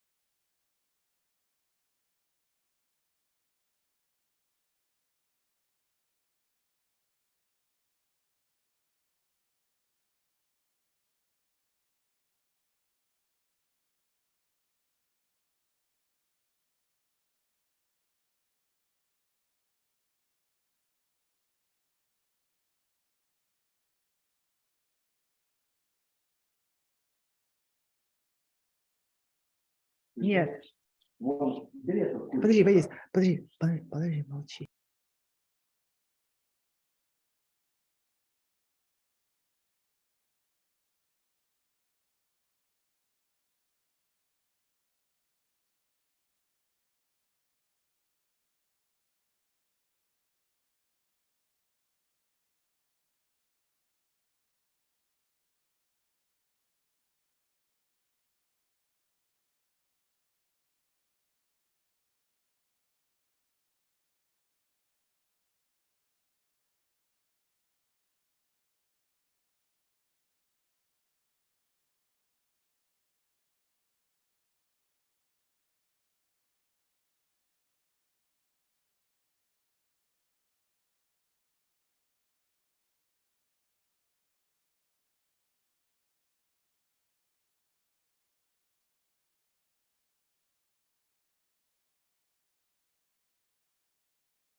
Hope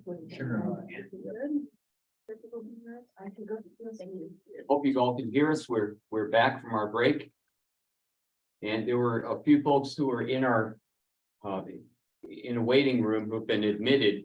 We had held a public hearing, but if anyone was in that waiting room and did not have a chance to speak, if you would like to speak, please raise your hand or let us know in the chat. And we'll take your comments as well. We want to make sure we hear from everyone who intended to speak today.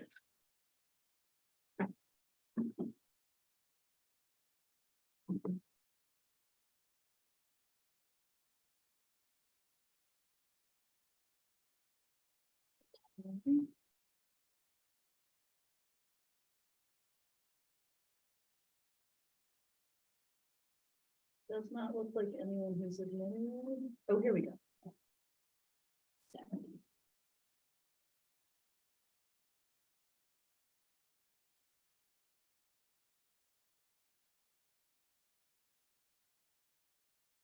Seppi, you can go ahead and speak, please.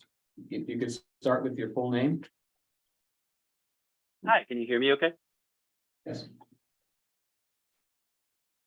Oh, Yes. okay. My name is Steffi Harjung, Harjung. Assuming my 3 minutes start now. The road dispute that I am speaking to is in the town of Troy in northern Waldo County, and it's been ongoing for a few years. The key points I want to hit are mainly that this particular dispute kind of hits all of the big issues you're talking about in terms of there's actual public land, which is a rarity in Maine, as we know. There's public land versus private interests of the landowners who are currently blocking off the road. So there's the public versus private battle. There have been actual violence. There have been threats of violence, and there have been fisticuffs. There's an ongoing court battle in which there are many tens of thousands of dollars already invested, and there's been cops called. There's been slanderous letters and words spoken. And about 2 or 3 years ago at this time of year, my neighbor on the ranch road took his own life, which is never a matter of blame, but I did want to mention it because I have his family's permission to emphasize that there are real consequences to these issues of access. He had been hunting on the public land back there and accessing his own camp for his entire life, over 40 years since he was a kid.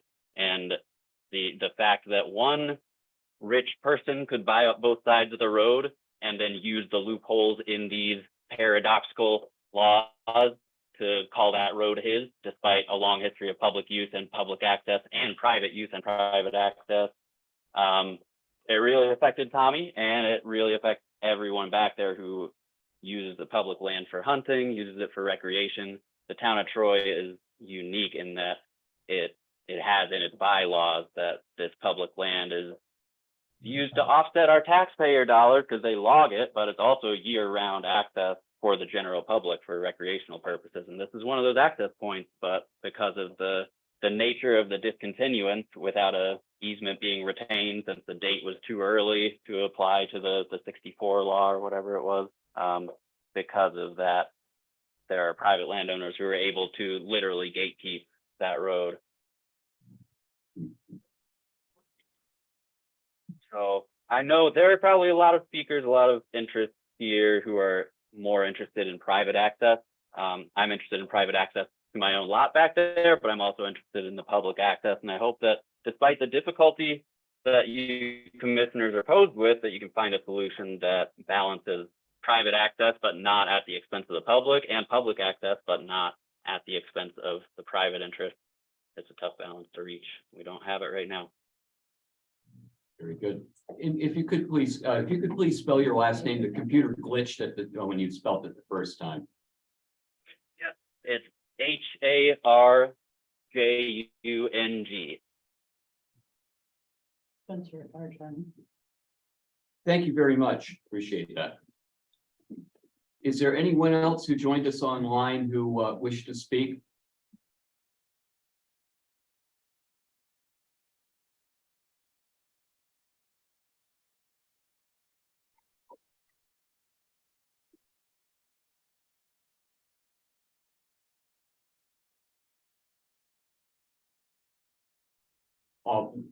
There's one person in the chat room who had asked where to send comments, and I should have said this earlier.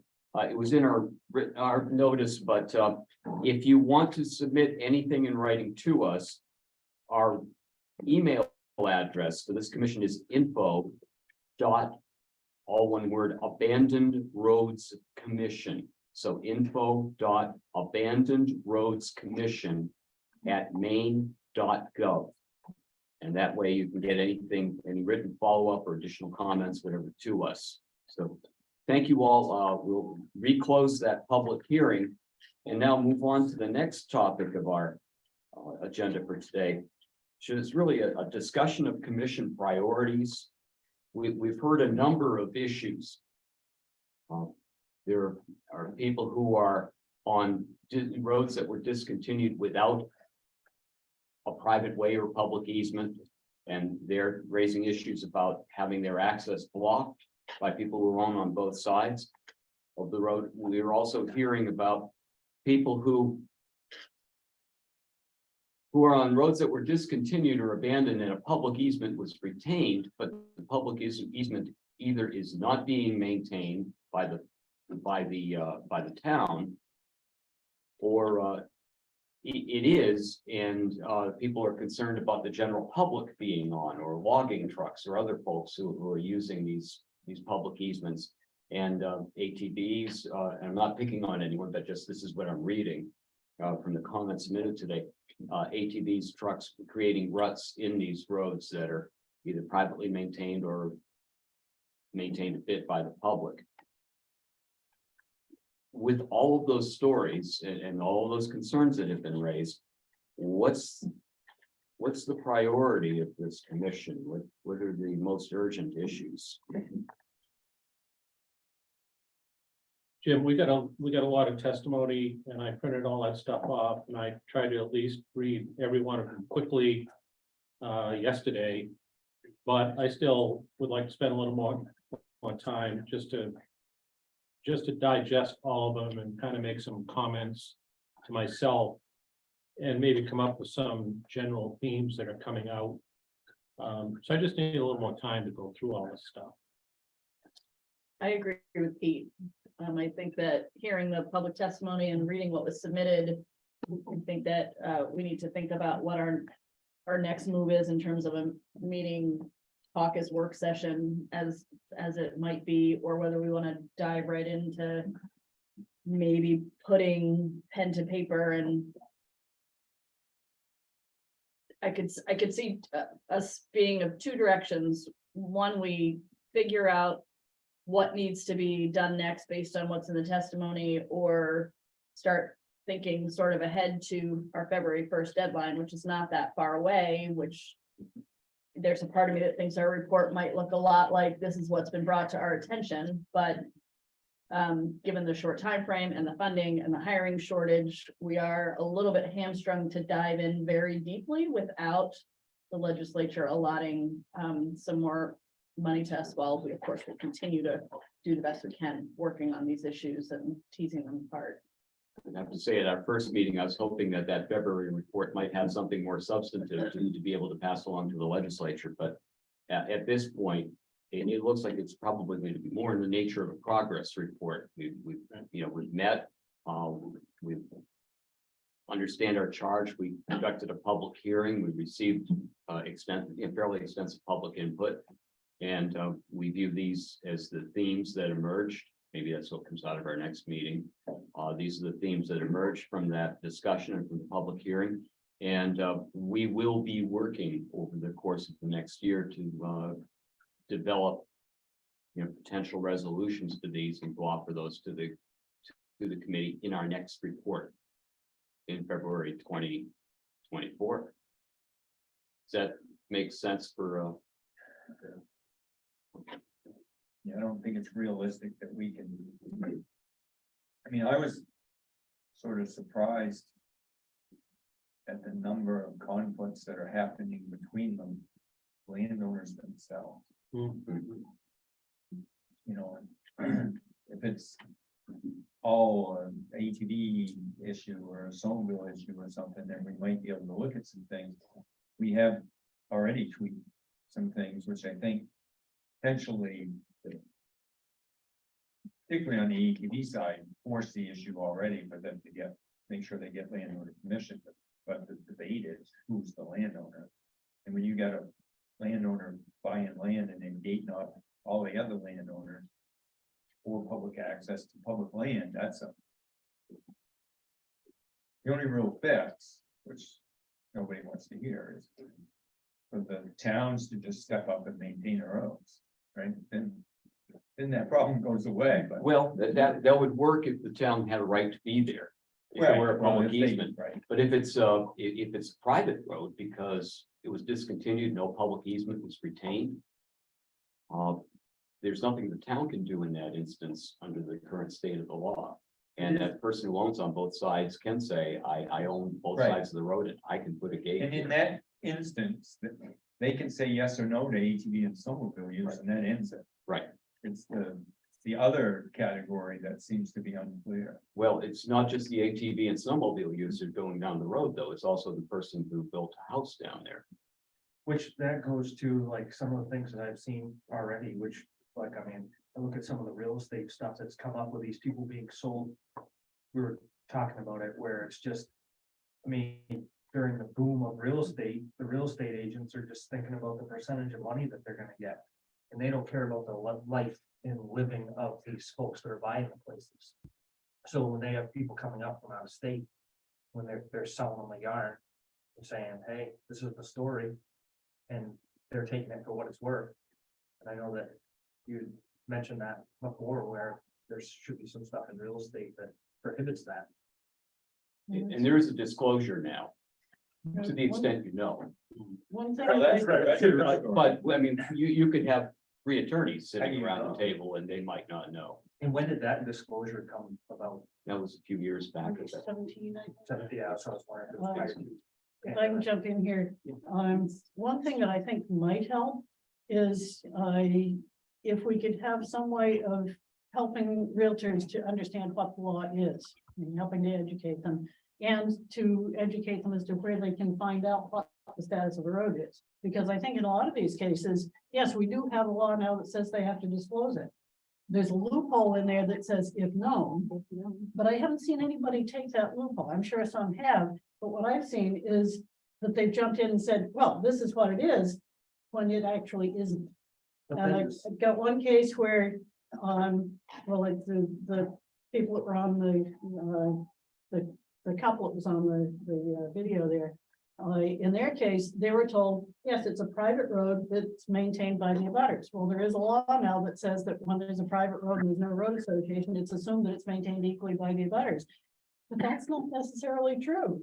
The realtors are just saying, well, because of the law, that's what's going to happen. What actually happened was that it's not a private road, it's all a little patchwork of pieces of private property because it was discontinued without easement. And there's one property owner who owns the property on both sides of the road, and they're saying that they don't want anybody else using it. They don't want anybody else maintaining it because they want the road to look bad so people won't come in and develop the land. There's another case where somebody was told, yes, it's a private road that's maintained by the abutters. It turns out it's not a private road, it's a public easement. It's been used for decades by everybody who wants to go through there with ATVs, four-wheel drives, whatever. It's been designated an ATV and snowmobile trail. And not only that, but the four abutters on the piece of road that supposedly needs to be maintained by the abutters include a logger who doesn't want to contribute any maintenance, and a Boy Scout camp that apparently hasn't visited their land in years, and town land, and the town won't contribute anything because they're exempt. So it means that the four abutters, there's one that's actually interested in doing any maintenance, and he can't afford to maintain it for all these other people that are using part of the public easement. So these are some of the things that I see happening. I think if we could get together with the realtors and say, look, this is what you need to do. This is the research that you need to put into it before you tell somebody what this road is. And if you don't know, come to Pete, come to me, come to some of these other resources we have, go online, use the DOT map viewer, and try to make sure you've got your facts straight before you go telling somebody that, oh, yes, it's a private road that's maintained by the abutters. Well, I suspect what will happen is you'll see a lot more realtors checking the unknown box. If they understand how significant this is. And I think there ought to be a flag on that unknown box that says, if the realtor has checked the unknown box, it's on the buyer to do the research and find out, because otherwise you don't know what Well, you're getting into. I think you hit the nail on the head, and that someone who's buying real estate anywhere, anytime, needs to do due diligence. You hire your home inspector before you check radon, and you check if the cellar's dry and all those things. And this is something else too, you check on the access. Now, I would your think ability that- to check is going to be constrained by how good the records are in town, which we've heard some discussion about today. Yeah, I would think that the title insurers would be interested in getting the facts straight, because otherwise there are these two cases both have the title insurers looking into it for them now. But is there, I know that the realtors have continuing education in their trade. Is that something that they've ever approached DOT to talk about on access? I remember several years ago, Maria, MEREA, Maine Real Estate Agents Association, something like that. I remember I went to one of their conferences because one of DOT's traffic engineers went to talk to them about driveway entrance permitting.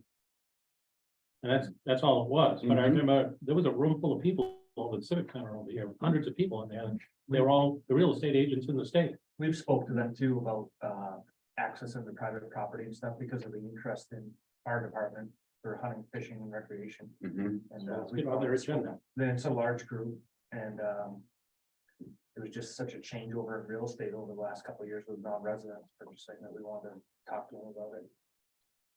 Plus every, When you're ready. Steve, we'd like to have you join this discussion too. We know you have your hand up. Let's see if we can. Okay, I understand. It made a timer on there. Okay, Steve, can we hear you now? Yes, I can speak now. I had a comment, and I think like from participating so far, I think like that DOT tool that was explained to us in that excellent presentation today is the number one thing that we should promote to people to utilize when they are buying property. As was mentioned in that presentation, the limiting factor, the weakest link is the community itself, right? How updated their records are, if they've addressed this specific issue. And I think if you had a process where you would go maybe through the Maine Municipal Association and give them a framework of what's desired here, considering what their current citizenry is and addressing rules going forward, I think would be, to me, the best way, because the tool is there. I was really impressed by what is available to us through DOT, is as long as that's updated. So that's the key, that's the missing link is, and I would throw it to each individual community and try to communicate very clearly what they want to have to do here as far as the long term of those roads based on the current citizenry and established rules going forward. Thank you.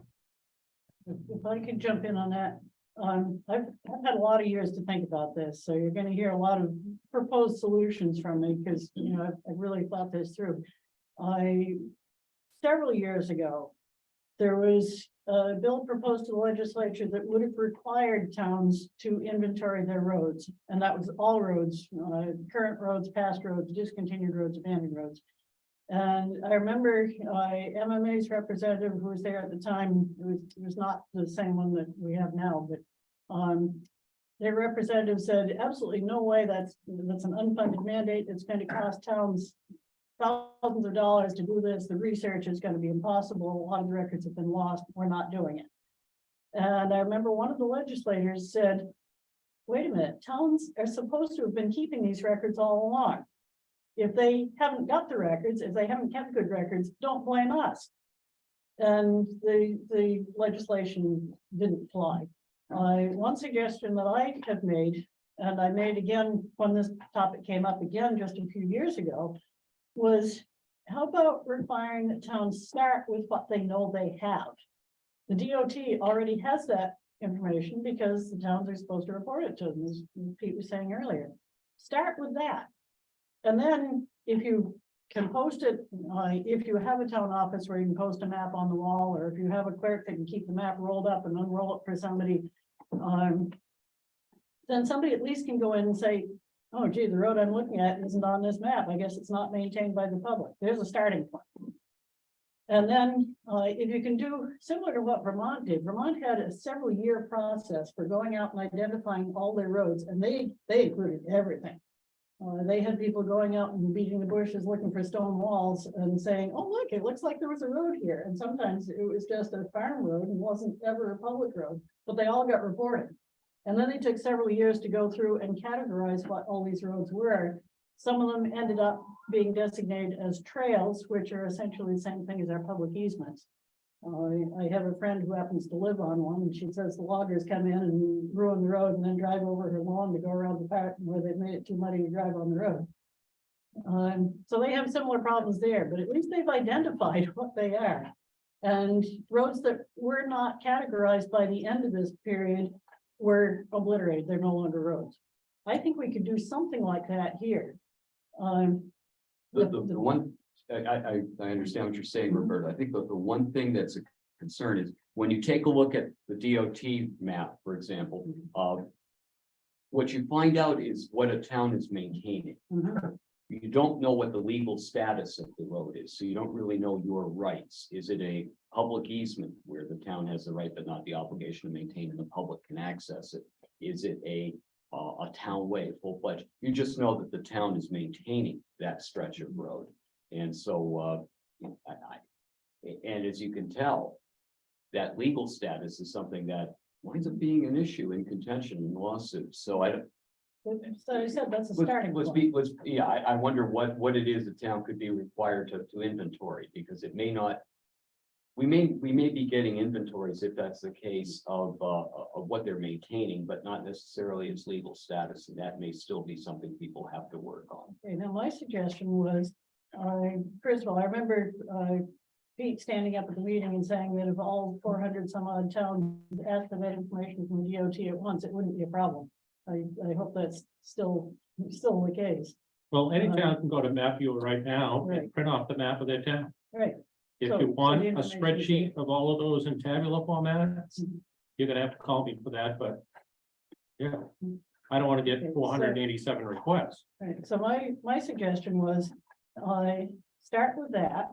And then, when they send out the annual tax bills, in order to save the cost of an extra mailing, put out a notice with the tax bill saying, these are the roads that we know we maintain. If there's a road that isn't on this list that you think should be, you've got so many days, weeks, months, whatever, to notify the town. And we'll take a look at these roads. And if we say, oh, yeah, you're right, we missed that one, that should be on the list, then it just gets added to the list. If it's not one that the town thinks should be on the list, then they notify all the property owners on that road, and they have a hearing, and they figure out what the road is going to be. Whether they're going to declare it discontinued, going through the proper process, whether it hasn't been maintained in 30 years and it's abandoned. But they have to look at them on a case-by-case basis, just the ones that are disputed. If there are no disputes, if there are roads in town that nobody says a word, then at the end of this appeals period, we need to figure out what those roads would be. Would they be declared abandoned with a public easement? Would they be declared abandoned without a public easement? That's the puzzling part. But if we can take care of the easy ones first, at least we've got a beginning on it. Maybe a presumption of what the status is, and then if you Right. want to take it further and go to court, you can go Mhm. do that. Ryan, you had a comment? Yeah, I'm just, Chris said, maybe we start with the easy part, and I'm just wondering if it wouldn't make sense to just require towns and or realtors or whatever to identify, the roads in town that are publicly maintained. and identify whether house in question, property in question is on one of them roads or not. Then, you know, the next step of, if it's not, what's the status of that road can be addressed, but at least that would be a trigger point. The public trying to buy a place would realize it's not on a publicly maintained road. Right from the start, you know, big red flag. You figure out, you have access, don't you have access, where you go from there. And that might be, I mean, I think your idea, Roberta, to get the towns to do that makes sense if they're willing, but what I'm hearing from a lot of them is they don't want to do that.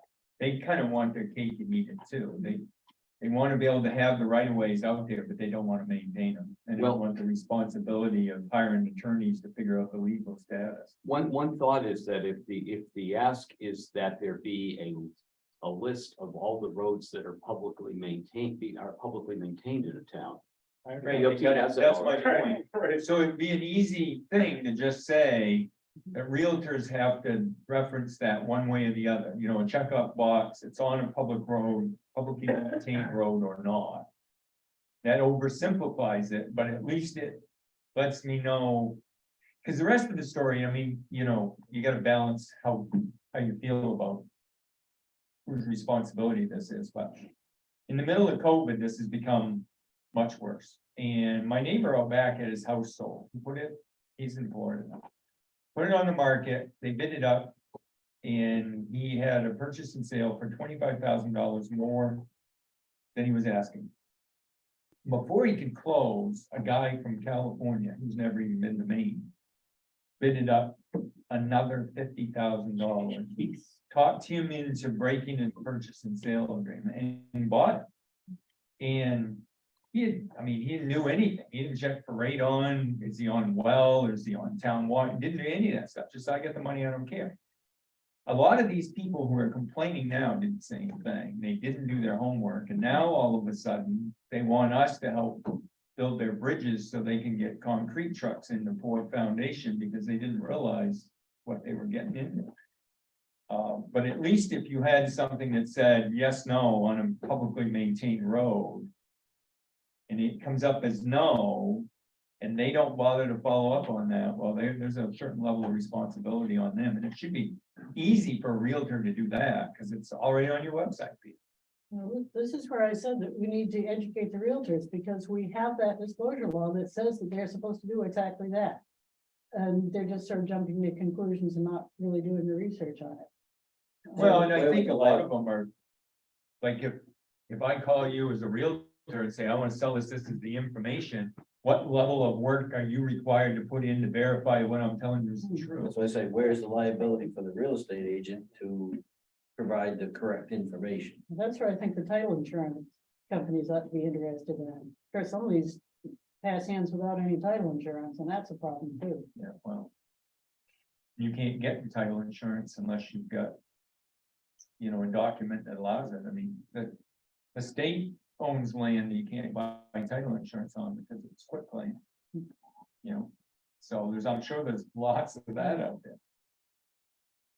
So I think I mentioned at the last meeting, my young nephew, Patrick, just got his real estate license at the ripe age of 21 or something.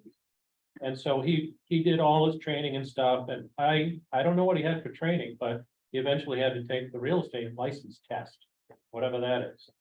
And I'm wondering, does the curriculum in that, or the studying for that, include anything about finding out what the road status is? So I know what I'm gonna do tonight. I'm gonna call Patrick and talk about how that works. So I have a daughter who's been in real estate for 2 years. And I can tell you the homework she does on any piece of land. And I can tell you that the owner of the real estate agency that she works with double checks what she has found out. I also know that I'm looking at a house, as I was talking to Brian about, and she doesn't know anything about it. She doesn't know anything about solar.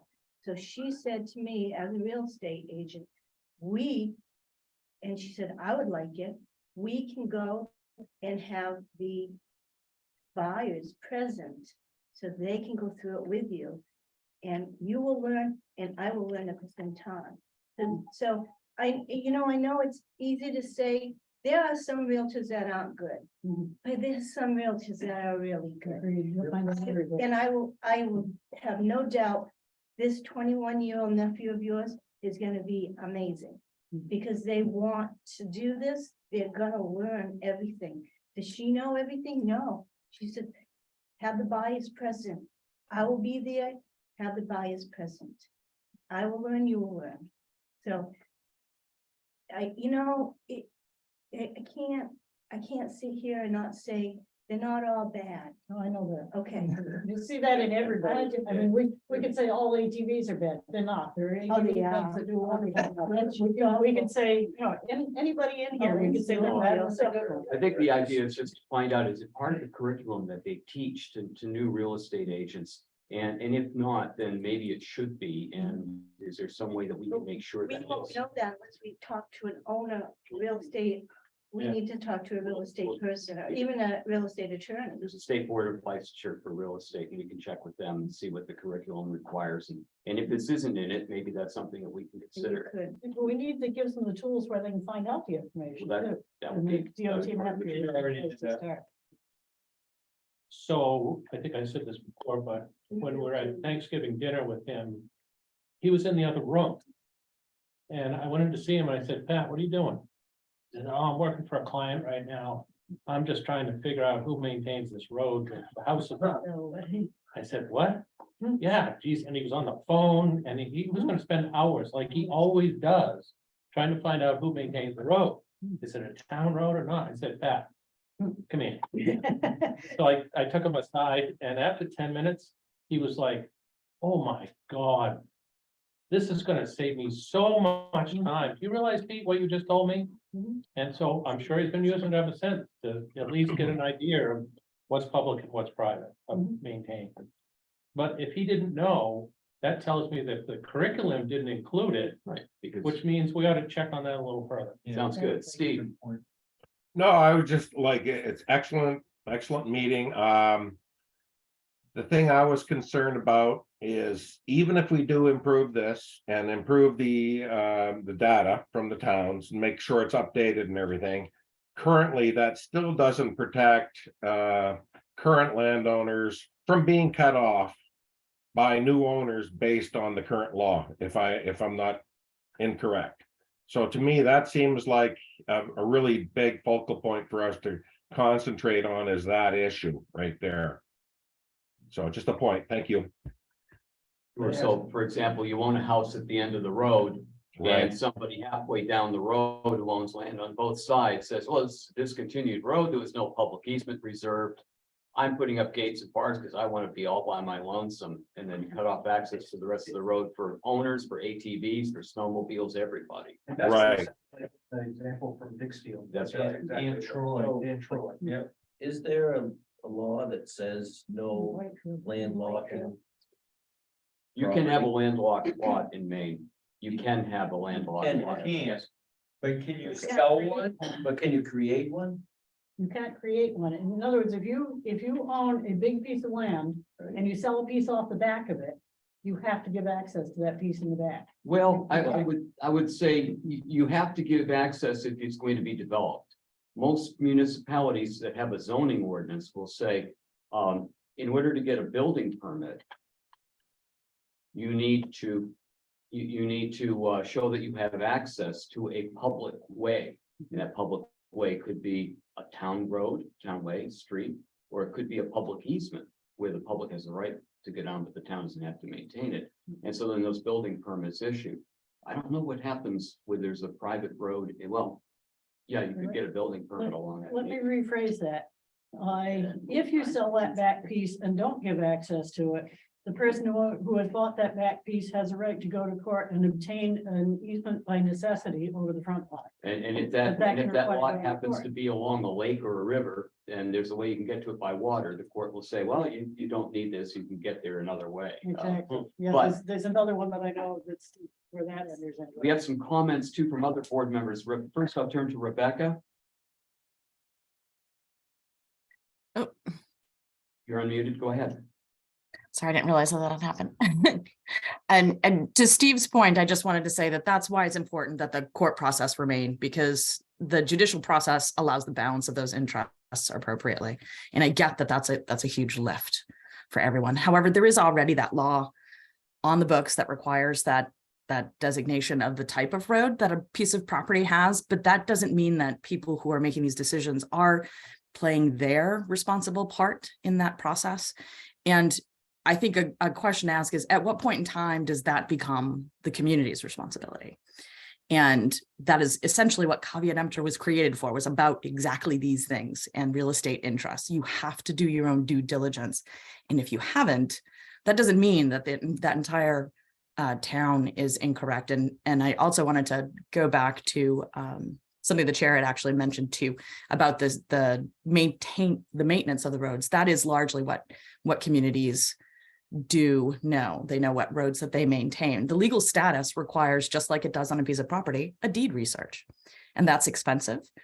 You're talking about a lot of rural communities that have part-time offices and very small pools of funding to be able to fund something that is either a legal challenge that comes out of this, a legal process that requires that dig in. So, it would be great if there were state resources that were available for that. But that is why the mandate preamble is there. That is why if you expand the duties of a local unit of government, then the state is responsible for that. So if it is a state priority, then I would hope that everyone would help with that lift for the communities by asking that the state actually put the funds so it takes that burden off those small communities as well. I have a question about that. You say that it requires deed research to figure out the legal status of the road. What I found, occasionally there will be information in the deeds, but it's not necessarily accurate, because you'll find one deed that says it's a discontinued road, and another deed that says it's an abandoned road, and another deed that says it's private property. What I find is more useful is going first to the DOT map viewer and finding out if it was ever a county road, and if it was a county road, whether it was discontinued by the county or not. And then the next place that I go is I go down to the state library and I start going through the annual town reports to see if there was ever a vote to discontinue the road. And that's the piece that I think the towns are missing in a lot of cases. They don't have any compilation that says this is a list of all the roads we know we have voted to discontinue. There are a few towns who have done that. There was again a push a few years ago to get that into the statutes that they must do it, and instead it got put that they may take an inventory of their roads, and they're supposed to report back to Pete. Pete was supposed to report back to the legislative committee the following year.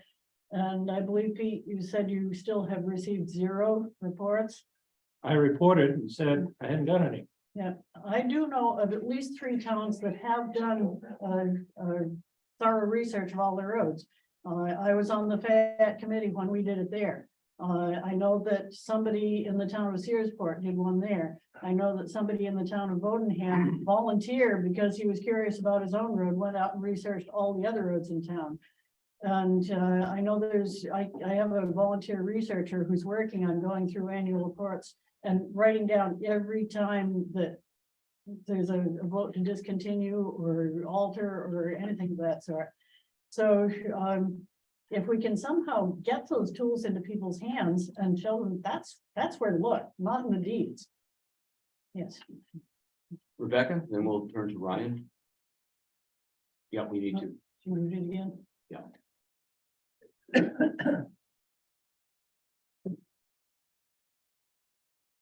I think if you promote the panelists maybe to co-host, you probably wouldn't have to go through that continually. I apologize, but I think Roberta just hit on the exact problem that towns go through. But even doing that process does not mean that legal status of that road has been determined. The legal status of the road is finally arbitrated through the existing processes, but often is required to have judicial designations for that. So it's legal funds and it's research funds, both of those pieces. And if you're going to open up a process to allowing additional public input, you're going to have additional legal challenges as a result of that. Fair to say though, that if a town meeting determined that a road or a portion of a road is discontinued, that's a final statement. If they've gone through that discontinuance process appropriately, and the town does vote that. But the town also has the ability to expend funds on what they keep as a public way. And that's also a decision. And I understand that that's a source of frustration for folks, but it is that balance. It's that balance of those local resources, and it is the democratic process that determines that. Ryan, you've been waiting patiently. I don't know if my comment is going to be relevant anymore, but I just wanted to mention something about counties and especially the counties that have local roads still like ours does. In the unorganized territories. I think it was way back during public comment when Mr. Manter was speaking about the fact that a town will issue a building permit, even though the town might not be responsible for the road. And I just wanted to make sure it was clarified that that isn't always the case, especially in the unorganized where we have absolutely no authority over land use. So that's all the unorganized territories plus all the communities that are considered plantations. The Land Use Planning Commission issues building permits in all of those places. And oftentimes the house is built before they come knocking on our door saying, hey, how do I get my road maintained? And it's too late by then. There's no process that connects LUPC to the counties in the building permit process. And that's going to be something that'll have to be addressed. We keep thinking of this in terms of the organized territory, and we have to keep your instance in mind, Ryan. And it's not just Aroostook. I mean, there's at least 6 or 7 counties in Maine that have substantial unorganized territories and local roads in all of them, so. There's 10 counties that have public roads out of 16.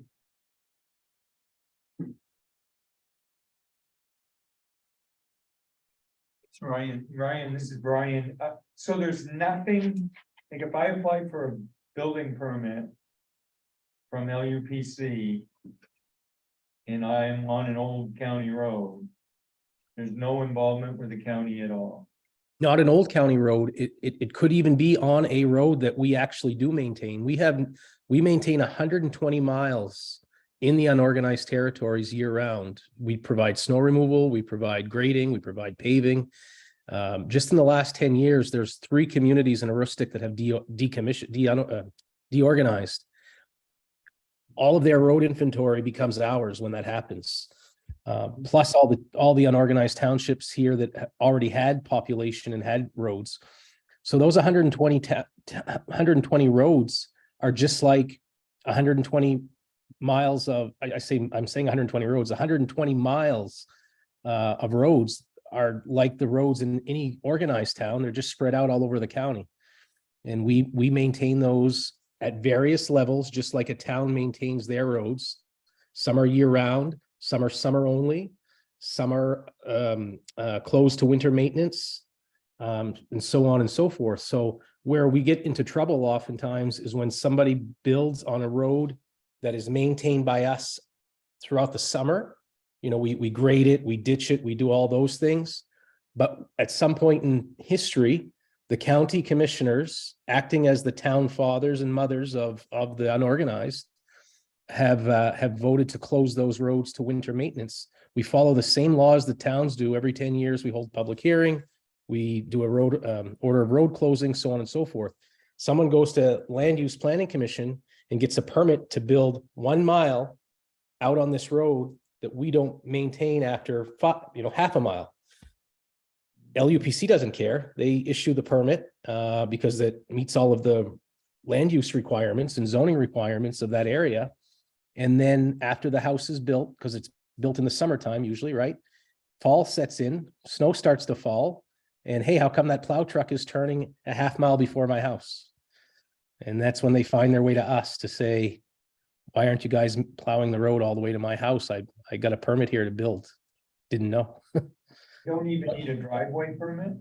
Not from us. They get all that from the Land Use Planning Commission. Yeah. Huh. So there needs to be better communication between them and you so that the information can get across to somebody before they're going to build it. We've been singing that song, Roberta, for a long, long time. And unless I think it's forced upon them, I don't think it's going to happen. So that should go on my list of small tweaks for things that could be adjusted that make a big difference. In the report in February, just headline, better communication covers it all. Well, it does, and you could even have that same problem in a town, I'd imagine, as between a code enforcement officer issuing a building permit and the public works director trying to figure out which parts of roads to plow.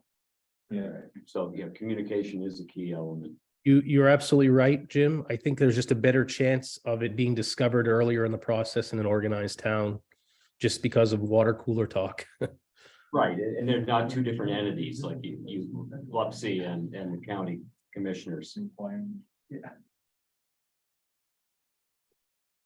Other ideas, just, I think what we're talking about now are impressions based upon what we heard today and what we've seen for comments. I don't think anyone's ready to say this is our list of priorities, but this is sort of just a general discussion. Any other ideas for now? Could we at some point take a look at the list of small tweaks that I handed out and see if anybody has an idea of which ones might be things we could work on? How about if we do this? Just thinking out loud. If we were to take the comments that we've received today, we've received a lot of written material and we heard some comments and we have your list of small tweaks. What if we were to take that and each commissioner were to come up with a list of maybe 3 tweaks that you would, or changes that you would like to see pursued, 3 things that you think need to be pursued in priority, based upon what you've heard and read. What we can do is, remember that we left the time open for public comment, written comment for another week. So, put together an email of we're not going to have a meeting by email, but just send us that list in priority of 3 things that you think might be worth discussing to resolve some of the issues that we've heard about. And then send that in so we can all look at that in advance of our next meeting. And we can come up with a priority list based on that. You can have everyone's input. Does that sound fair? Yeah. I mean, Roberta may have more than 3 suggestions, and I appreciate that. But take your top 3 and in priority, send them in, and we can see what we might want to discuss. And again, we can use that as part of our report, that these are the things we're looking at based upon what we've heard. And stay tuned. We said that we would meet next in January. What a date. Should have that in front of me, I'm sorry. 11. Chair Katsifikas? Yes, go right ahead. It just strikes me that it would be beneficial to have maybe some of the municipalities that were spoken about today actually present in the next meeting and talk about their issues. So that might also add to what are solutions that need to be thought of if we're actually talking to the communities that have had issues in them that were raised today. How does the commission feel about that? That's 2 meetings in January. Yeah, we have 2 The January. 11th and the 25th. Maybe you could at least give them the opportunity. We sent them an email and said, and during the public hearing, there were issues raised about these roads. We'd like to give you the opportunity to respond, whether they do it in writing or show up. Yeah, I think the important thing is we're not here to resolve road disputes, but we are here to hear about road disputes and where there are common issues, whether they're from the landowner side or the municipal side. Suggest changes in law that might help resolve the big picture issues. And individual road disputes are going to go to court, and that's where they belong. So maybe if we were to give municipalities that opportunity to respond in writing or to speak at our January 11 meeting, but I think the goal of the January 11 meeting would be to come up with our priority list. Okay. We'll, I'm suggesting that only because the priority list is going to be based upon what has been discussed as known issues. But it would be helpful to know from the municipal context how those issues are lifted at that local level and addressed. So there may be solutions and other tweaks that aren't being captured currently. Rebecca, would it be possible, we're leaving the public comment open for a week. Mhm. Maybe if those municipalities could get back to us in writing within a week, then we all can be reviewing that at the same time that we're reviewing the public comments and coming up with our list of priorities. Would that might be more helpful. Yeah, I can do that. I'm just thinking that there are communities that maybe could add to this conversation for a list of tweaks for things that might help them as well. How does the committee feel? Well, yeah, they can submit within a week as far as written comments along with everyone else, and we'll all consider that while we're preparing our list of 3 priorities to send in. If they would also like an opportunity to speak on the 11th, do we want to hear from them then? Yeah. Okay. Yeah, I'm thinking that, if we've only got a week left in the public hearings, if Rebecca gets a hold of the Dixfields and the Whitefields of the world, and they don't have a select board meeting in the next week, they're not gonna be able to submit anything probably, so. But if we invited them to come to the next meeting, or we gave them an extra week or two just because the timing of the select board meeting. Yeah, that makes sense, because then we can have the week to look at the stuff that comes in late, and then we can have some extra time to look at the stuff that comes in from the town. Yeah. Right. It's just that for January 11th, what we could do is maybe if we could, if you could try to get your list of priorities to Vivian, is that, I'm sorry, everything. No, it's fine. To impose. If you could get that list of priorities to Vivian, then she can make sure we all see them, because we don't want to have a meeting by email. You just, for one-way communication to the state, great, but we don't want to be going back and forth about that. We don't want to violate the Freedom of Access Act, but that way Vivian can compile that, maybe I can help, and we'll compile that into one document so that we can share that. And when we meet on the 11th, we can get any additional input live or online, and then come up with our list of priorities. That way I can work on putting together a report, and the idea being when we meet on the 25th, you will have a draft report to the legislature to look at. And we can make changes to that and have that ready so that we can submit that on time for the February deadline. Understanding this is going to be a progress report. And it's, So, like, we should get our top 3 to you by Monday the 9th or something. So you can prep it for the 11th. Or do you want it earlier than that? I think we wanted it earlier. Friday, I misheard. the Friday Yeah. before would be a little more helpful, just to make sure we have the weekend. The Friday, January 6th. We get our comments in, our priorities, our top 3. To Okay. Vivian. I might have missed something. So we're hoping for input from municipalities by when? Written input by a week, if we can do that. Let's Can get you it. give them more than a week, because they may not be meeting. 2 weeks. Well, January 30th, Friday, January. December Yeah. 30th, What if we said New Year's. municipalities by the 30th, and then if this commission could get their submissions to me by the following Wednesday? Okay. So the 4th, Okay, and then that way, if people have sort of stayed in festive spirit and lagged at all, I have some time to remind people nicely, and then it'll be, I can get it to you in advance of the 11th, and so that way people can consider it. How about that? You could say by midnight on the 31st. I will. I will. operators are Yeah. standing by. Yeah,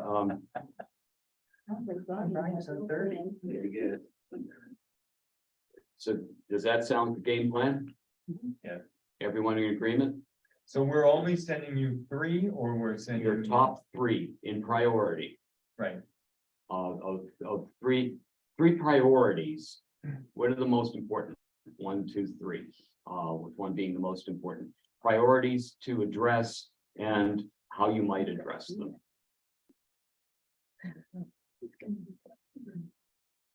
So you might say the top priority from what I heard is that private roads are being blocked by a nasty landowner. I shouldn't characterize, by a landowner.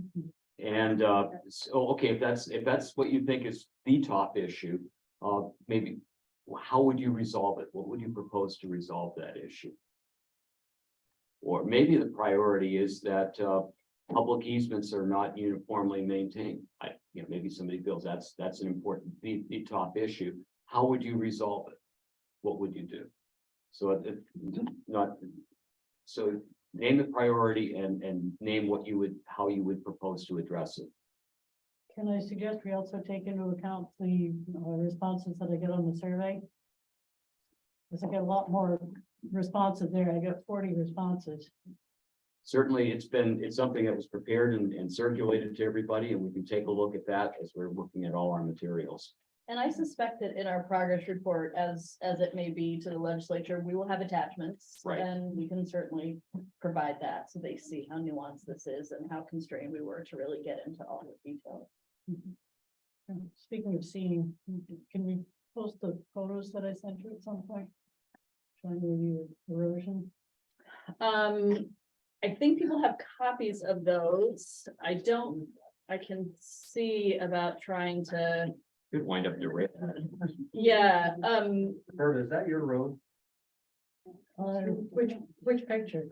the ruts that were at the Yeah, end the one of. with your I husband. wonder if the sunk Jeep is our road. Bowling The three others, one is Bowling Hill, one is Surrey Road in Fayette. And I think the other one is Sullivan's End. Oh, great. Thank you, Chris. Great. Which one is that? That's Just trying to figure out who would be driving up there anyway. Surrey Road in Fayette. No, wait a minute, no, sorry, that's Sullivan's End. So, Debbie. Yes. I'm sorry. I know. One of the dog and it's Surrey Road. One of my husband's one put down in the ditch. This is your road? That's Bowling Hill Road. Maybe not. Is that older? But yes. I'm trying to get it. That's older. So I was gonna say that. Will we done this meeting today? We're not done. We're not done. We could be if you want to be, but we No, can I stay. Why wait to email her our priorities when we already know our priorities? Well, I think some people know what their priorities are, or what they perceive to be them, but I don't think everybody's ready to do that yet. Fine. You ready to use your priorities today, your 3 top priorities? Well, I could, but they'd be biased without reading all the others. That's all I'm telling you. I think that's what, given how much written testimony came in, and I don't know that I knew we were gonna be accepting written testimony the last time we talked about making priorities. I don't feel like I can speak to what mine are until I actually read all the testimony more carefully.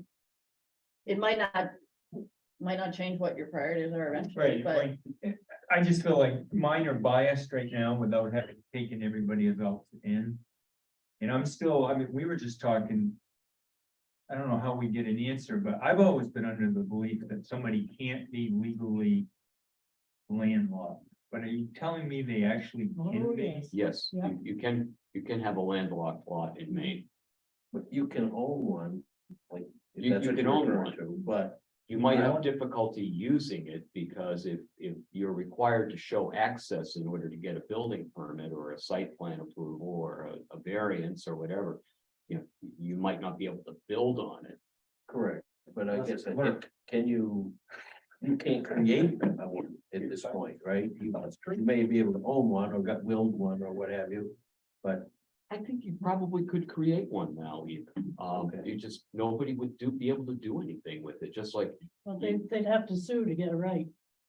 or there would be some litigation would follow. Well, the reason why I asked, state owns several of these old rail corridors. And we've had people come to us and say, I need keys to gates because my right of way to my land goes down your rail bed. Which is a trail. And we've said, yeah, no, it doesn't. You may have a right of way to the trail, but you don't have a right of way down the trail. And I know of at least one instance where they went back and got their money back.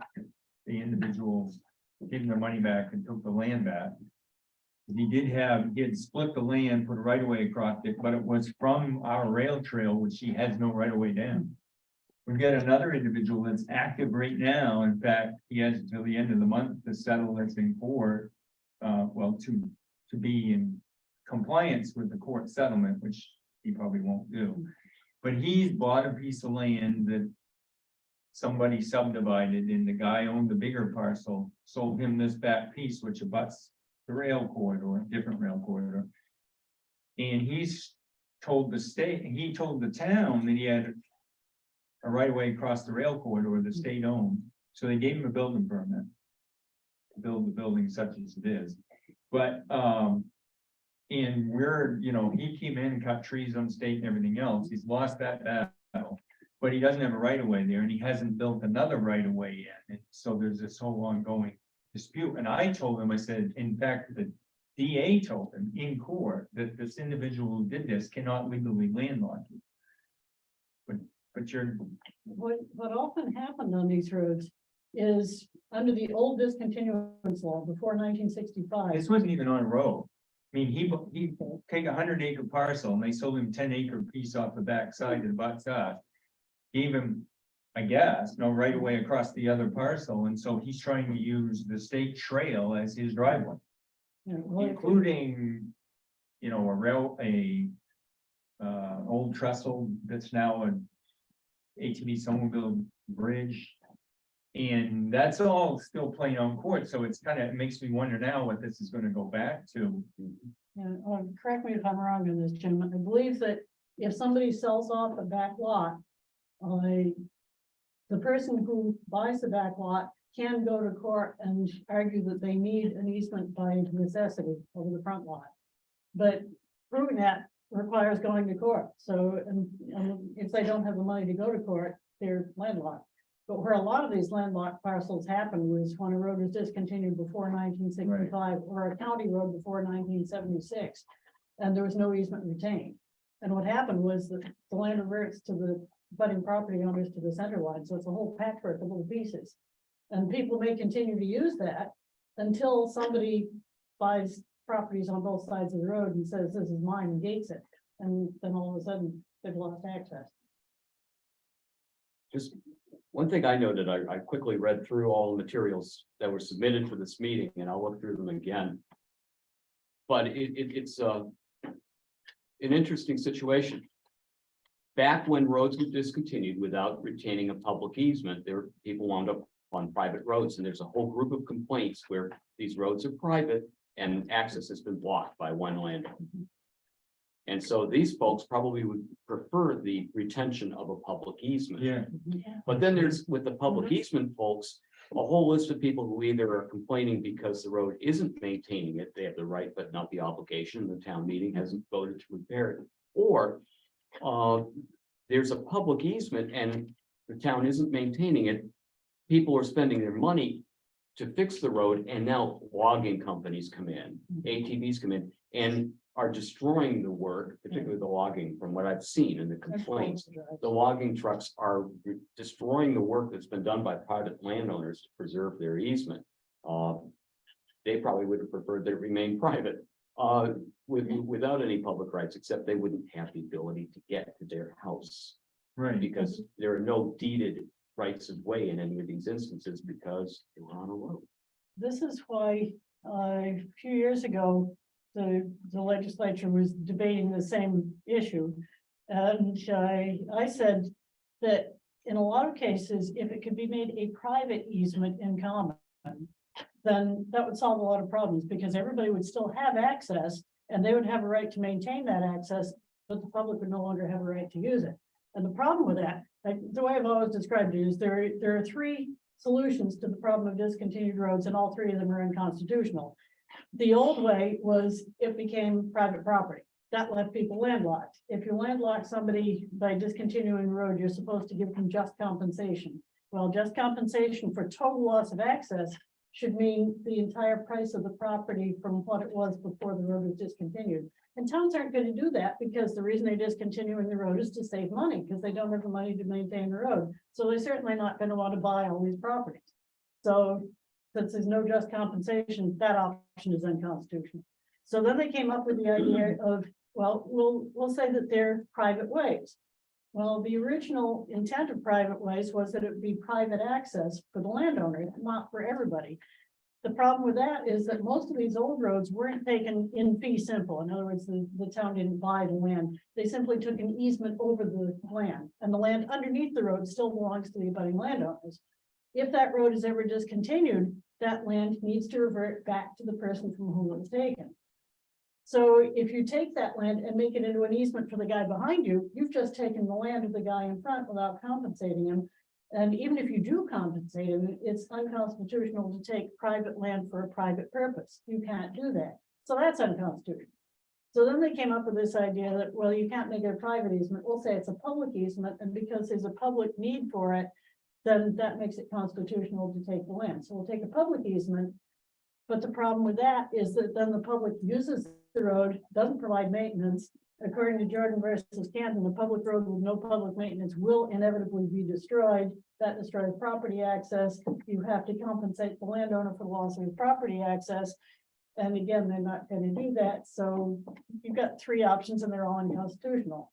So what I suggested was, okay, give the landowners a choice. When you discontinue a road, say, okay, we cannot landlock the guy behind you when you discontinue this road. So if we are left to our own, we've got to keep a public easement. If it's a public easement, everybody can use it 24 hours a day, 365 days a year, no restrictions, no road association. Anybody and his brother can come in and use it. And people that have no interest in the abutting land can use it and leave their ruts behind for the people who really need it for access. Or if you want to stop that from happening, you have the option of voluntarily granting the other landowners an easement in common. If you do that, if you can come to an agreement between the landowners and they can all agree, okay, we want this to be a private access in common. You can set up a road association, you can set up, no major developments. You can put weight limits on it, you can do whatever it takes to get the bunch of you to agree to having a private easement in common. If you do that, if the landowners can agree, then you can extinguish the public easement. If you can't agree, we're stuck with the public easement. At least they've got a choice. And I know of at least 3 towns that are trying that. My argument to that is, like we heard it today, there's numerous people on these places and they can't come to an agreement. Yeah, and my answer to that is, okay, start with the people that are farthest in.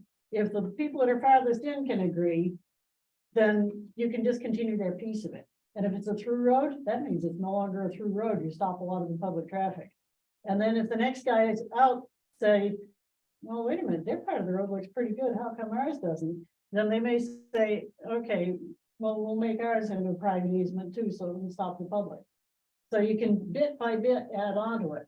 My other thought is that if you've got 3 unconstitutional solutions, take the one that causes the least damage. And if you look at the issue with you can't take somebody's private land and give it to somebody else. Well, in most cases, these old roads were established so long ago that the person whose land was taken is long since dead. They're not going to come back after you and say, I want my land back. And yes, their successors in title would have a right to that. But does somebody really buy a piece of land on a road and say, well, someday that road will be discontinued and I can have my land back? That's not happening. So I think that the private easements really were the least damaging of the 3 options. So that's why I'm trying to figure out some way to get back to these. We got a situation in Bingham, which we won't get into length here now. We definitely won't name names, but an individual who is in a dispute with Everybody. yeah, is actively buying land on these roads for the purpose of closing them to everybody, including snowmobiles and ATVs and the abutting, maybe not the abutting landowners, but he's blocking everything on. And he's got money and he's literally looked at maps and said, well, if I buy this piece, and this piece, I can stop all of the traffic system. So some people are doing that, and if the guy out front owns both sides and gates it off, doesn't matter how well the people up back get along, they still can't get in. This is where you need to pick the public easement because they're Right. in a private easement. A lot of this is gonna come down to, you know, and it probably won't be resolved because nobody's got it, but, you know, she pointed out earlier, and all of this points to the same thing. I mean, it's all about money, because if you want all of that data, somebody's gotta go research it, that costs money. If you want the road kept open, if the town would maintain it, that would happen, but that takes money, right? I think a lot of that's what it's all coming down. If the funding was there to do it, most of these problems would go away. Just like if we want a website, if we had the money, we. That's what's comical, right? I mean, we can't even maintain a website, you know, it's like, clearly they're not, it's not a level of commitment to this that you should make that argument. If you can't argue enough to find the funding to maintain a website to resolve this problem, how are we ever going to? How are we going to maintain our roads? On that note, I think we can see that there's still some things for us to think about. And I don't think we're quite ready to come up with that priority list today, but the discussion's been helpful, I think, to identify what the potential issues are and how we might get there. There are a lot of different ways to get there from here. Any other ideas for today? Just a question, you had two dates you threw out, 76 was county discontinued roads, and what was the? 1965, the town law changed, when the town was discontinued after September 3rd, September I think, 1965. 1965. After that date, an easement is automatically retained unless they specifically say not to. Before that date, an easement is not retained unless they specifically say that one is. And then county ways in 1976 became townways in organized townships.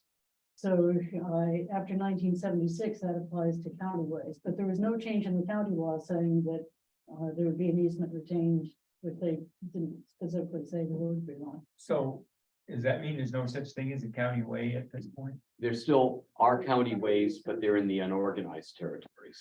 Right back to LUPC again. Okay.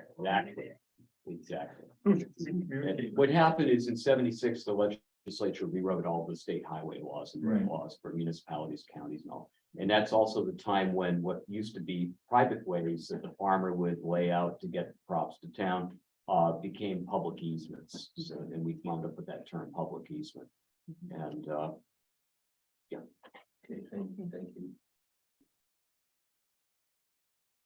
So unless there's any further comment among the commissioners, I think just to go through what we've established, make sure we're all on the same calendar. We've asked the public to submit any additional comments in writing over the next week. We did that during the public hearing section, and if anybody has more to say, they can write us in the next week. We have asked for municipalities to submit their comments by Friday, December 30th.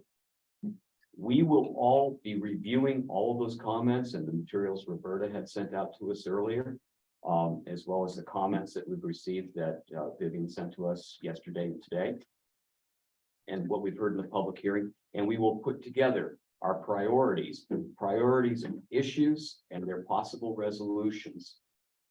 We're going to put 3 in order of preference, or our own priorities, send them to Vivian, who will compile them. And then we will be able to discuss that, take any comments from municipalities at our meeting on January 11th. And from that, we will have direction to put together a draft report. I will get that draft report to you for January 25. And at that meeting, we'll review it, make any changes, adopt a report that we can then submit to the legislature. So we'll meet that deadline.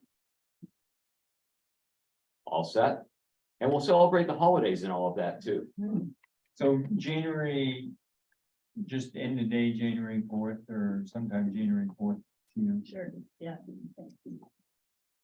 Just as a matter of record, on the 25th, I will be out of the country, so. 25th of what? January.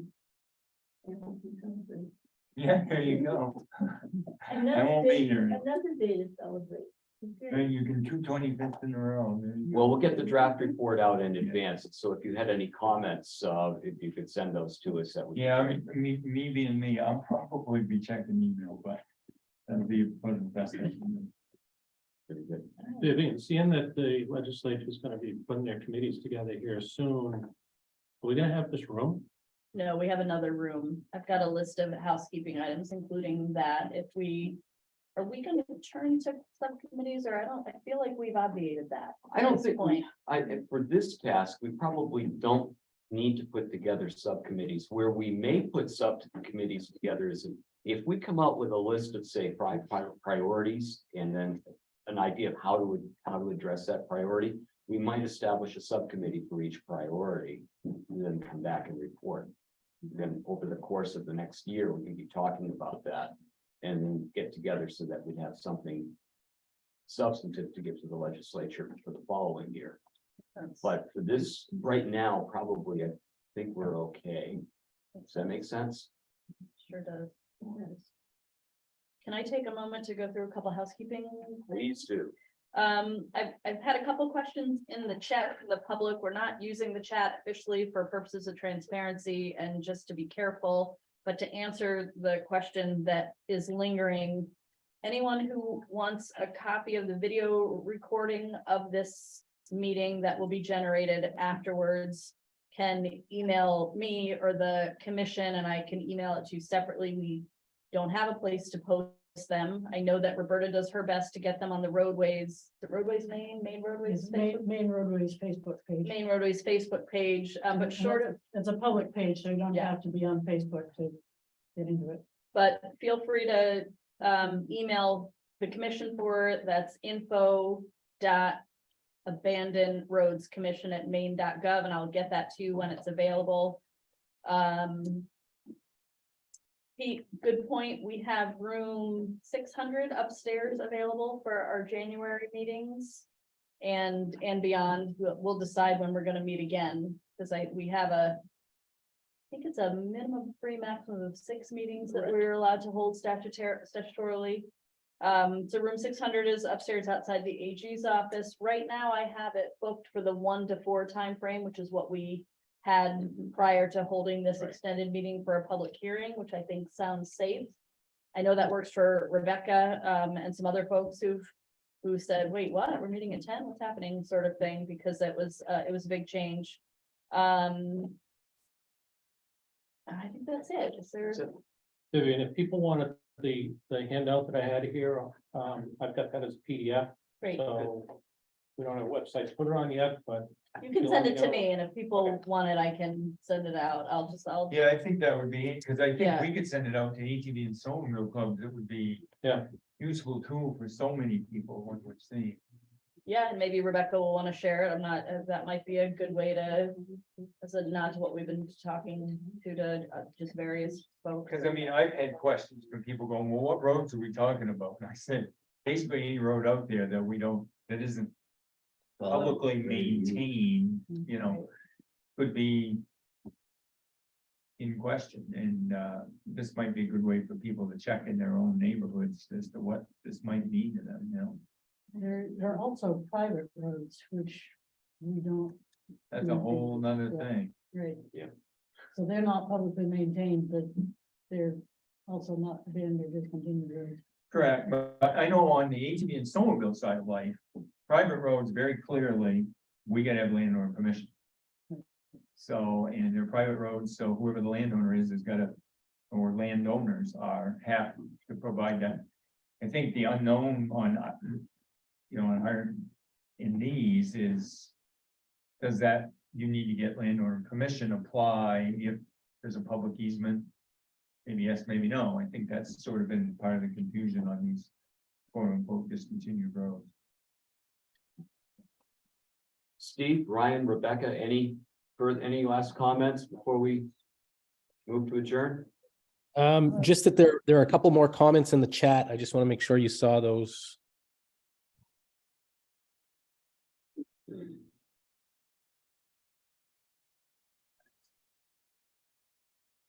I think we've covered, but it's worth saying again, comments for the 1 more week time period that Jim detailed for the public to get comments, also to info.abandonedroadscommission@maine.gov. All of those will come to me.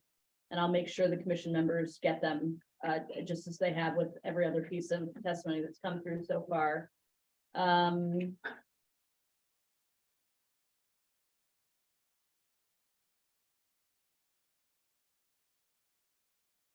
The substantive stuff in the chat, I'm not going to go through. I think that if somebody wants to reiterate what they said in the chat before we close, I would encourage that, but I think that as a matter of course, we probably shouldn't use that as making a record in any way.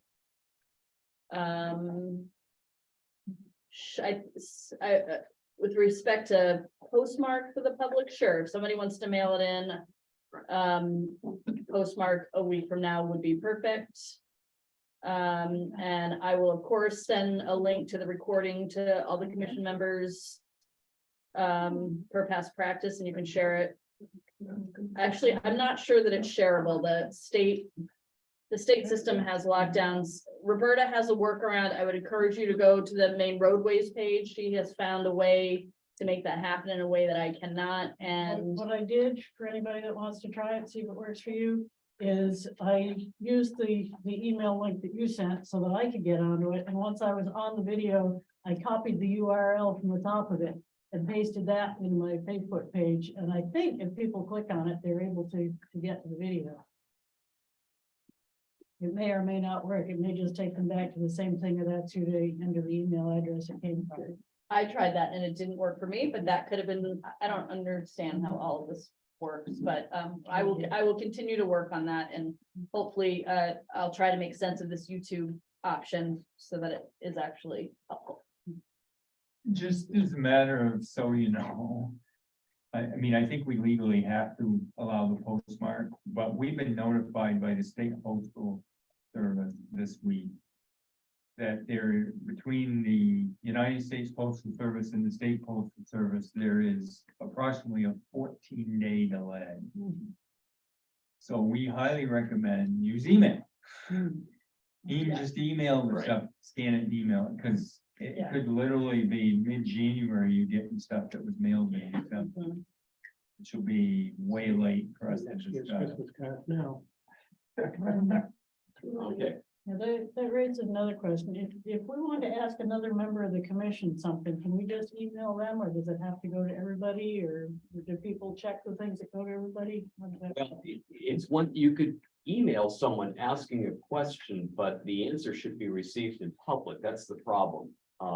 We're supposed to meet in public and have our discussions in public. So we can send some information to someone. That's okay. It's one-way communication. It's getting the answer back. It looks like it's an online meeting, and we don't want to do that. Okay. Anything else for this afternoon? Going once, going twice. Thank you very much. Is there a motion to adjourn? And have a nice Christmas. So moved. Second. All right. With this one, we're not going to do a roll call. everybody wave. Hey, Ryan. Happy holidays to everyone. Thank you all, and thank you very much for our treats here. Sorry for the verdict. Thank you very much. You're welcome. Only to know, right? They were rich. Yeah. What are they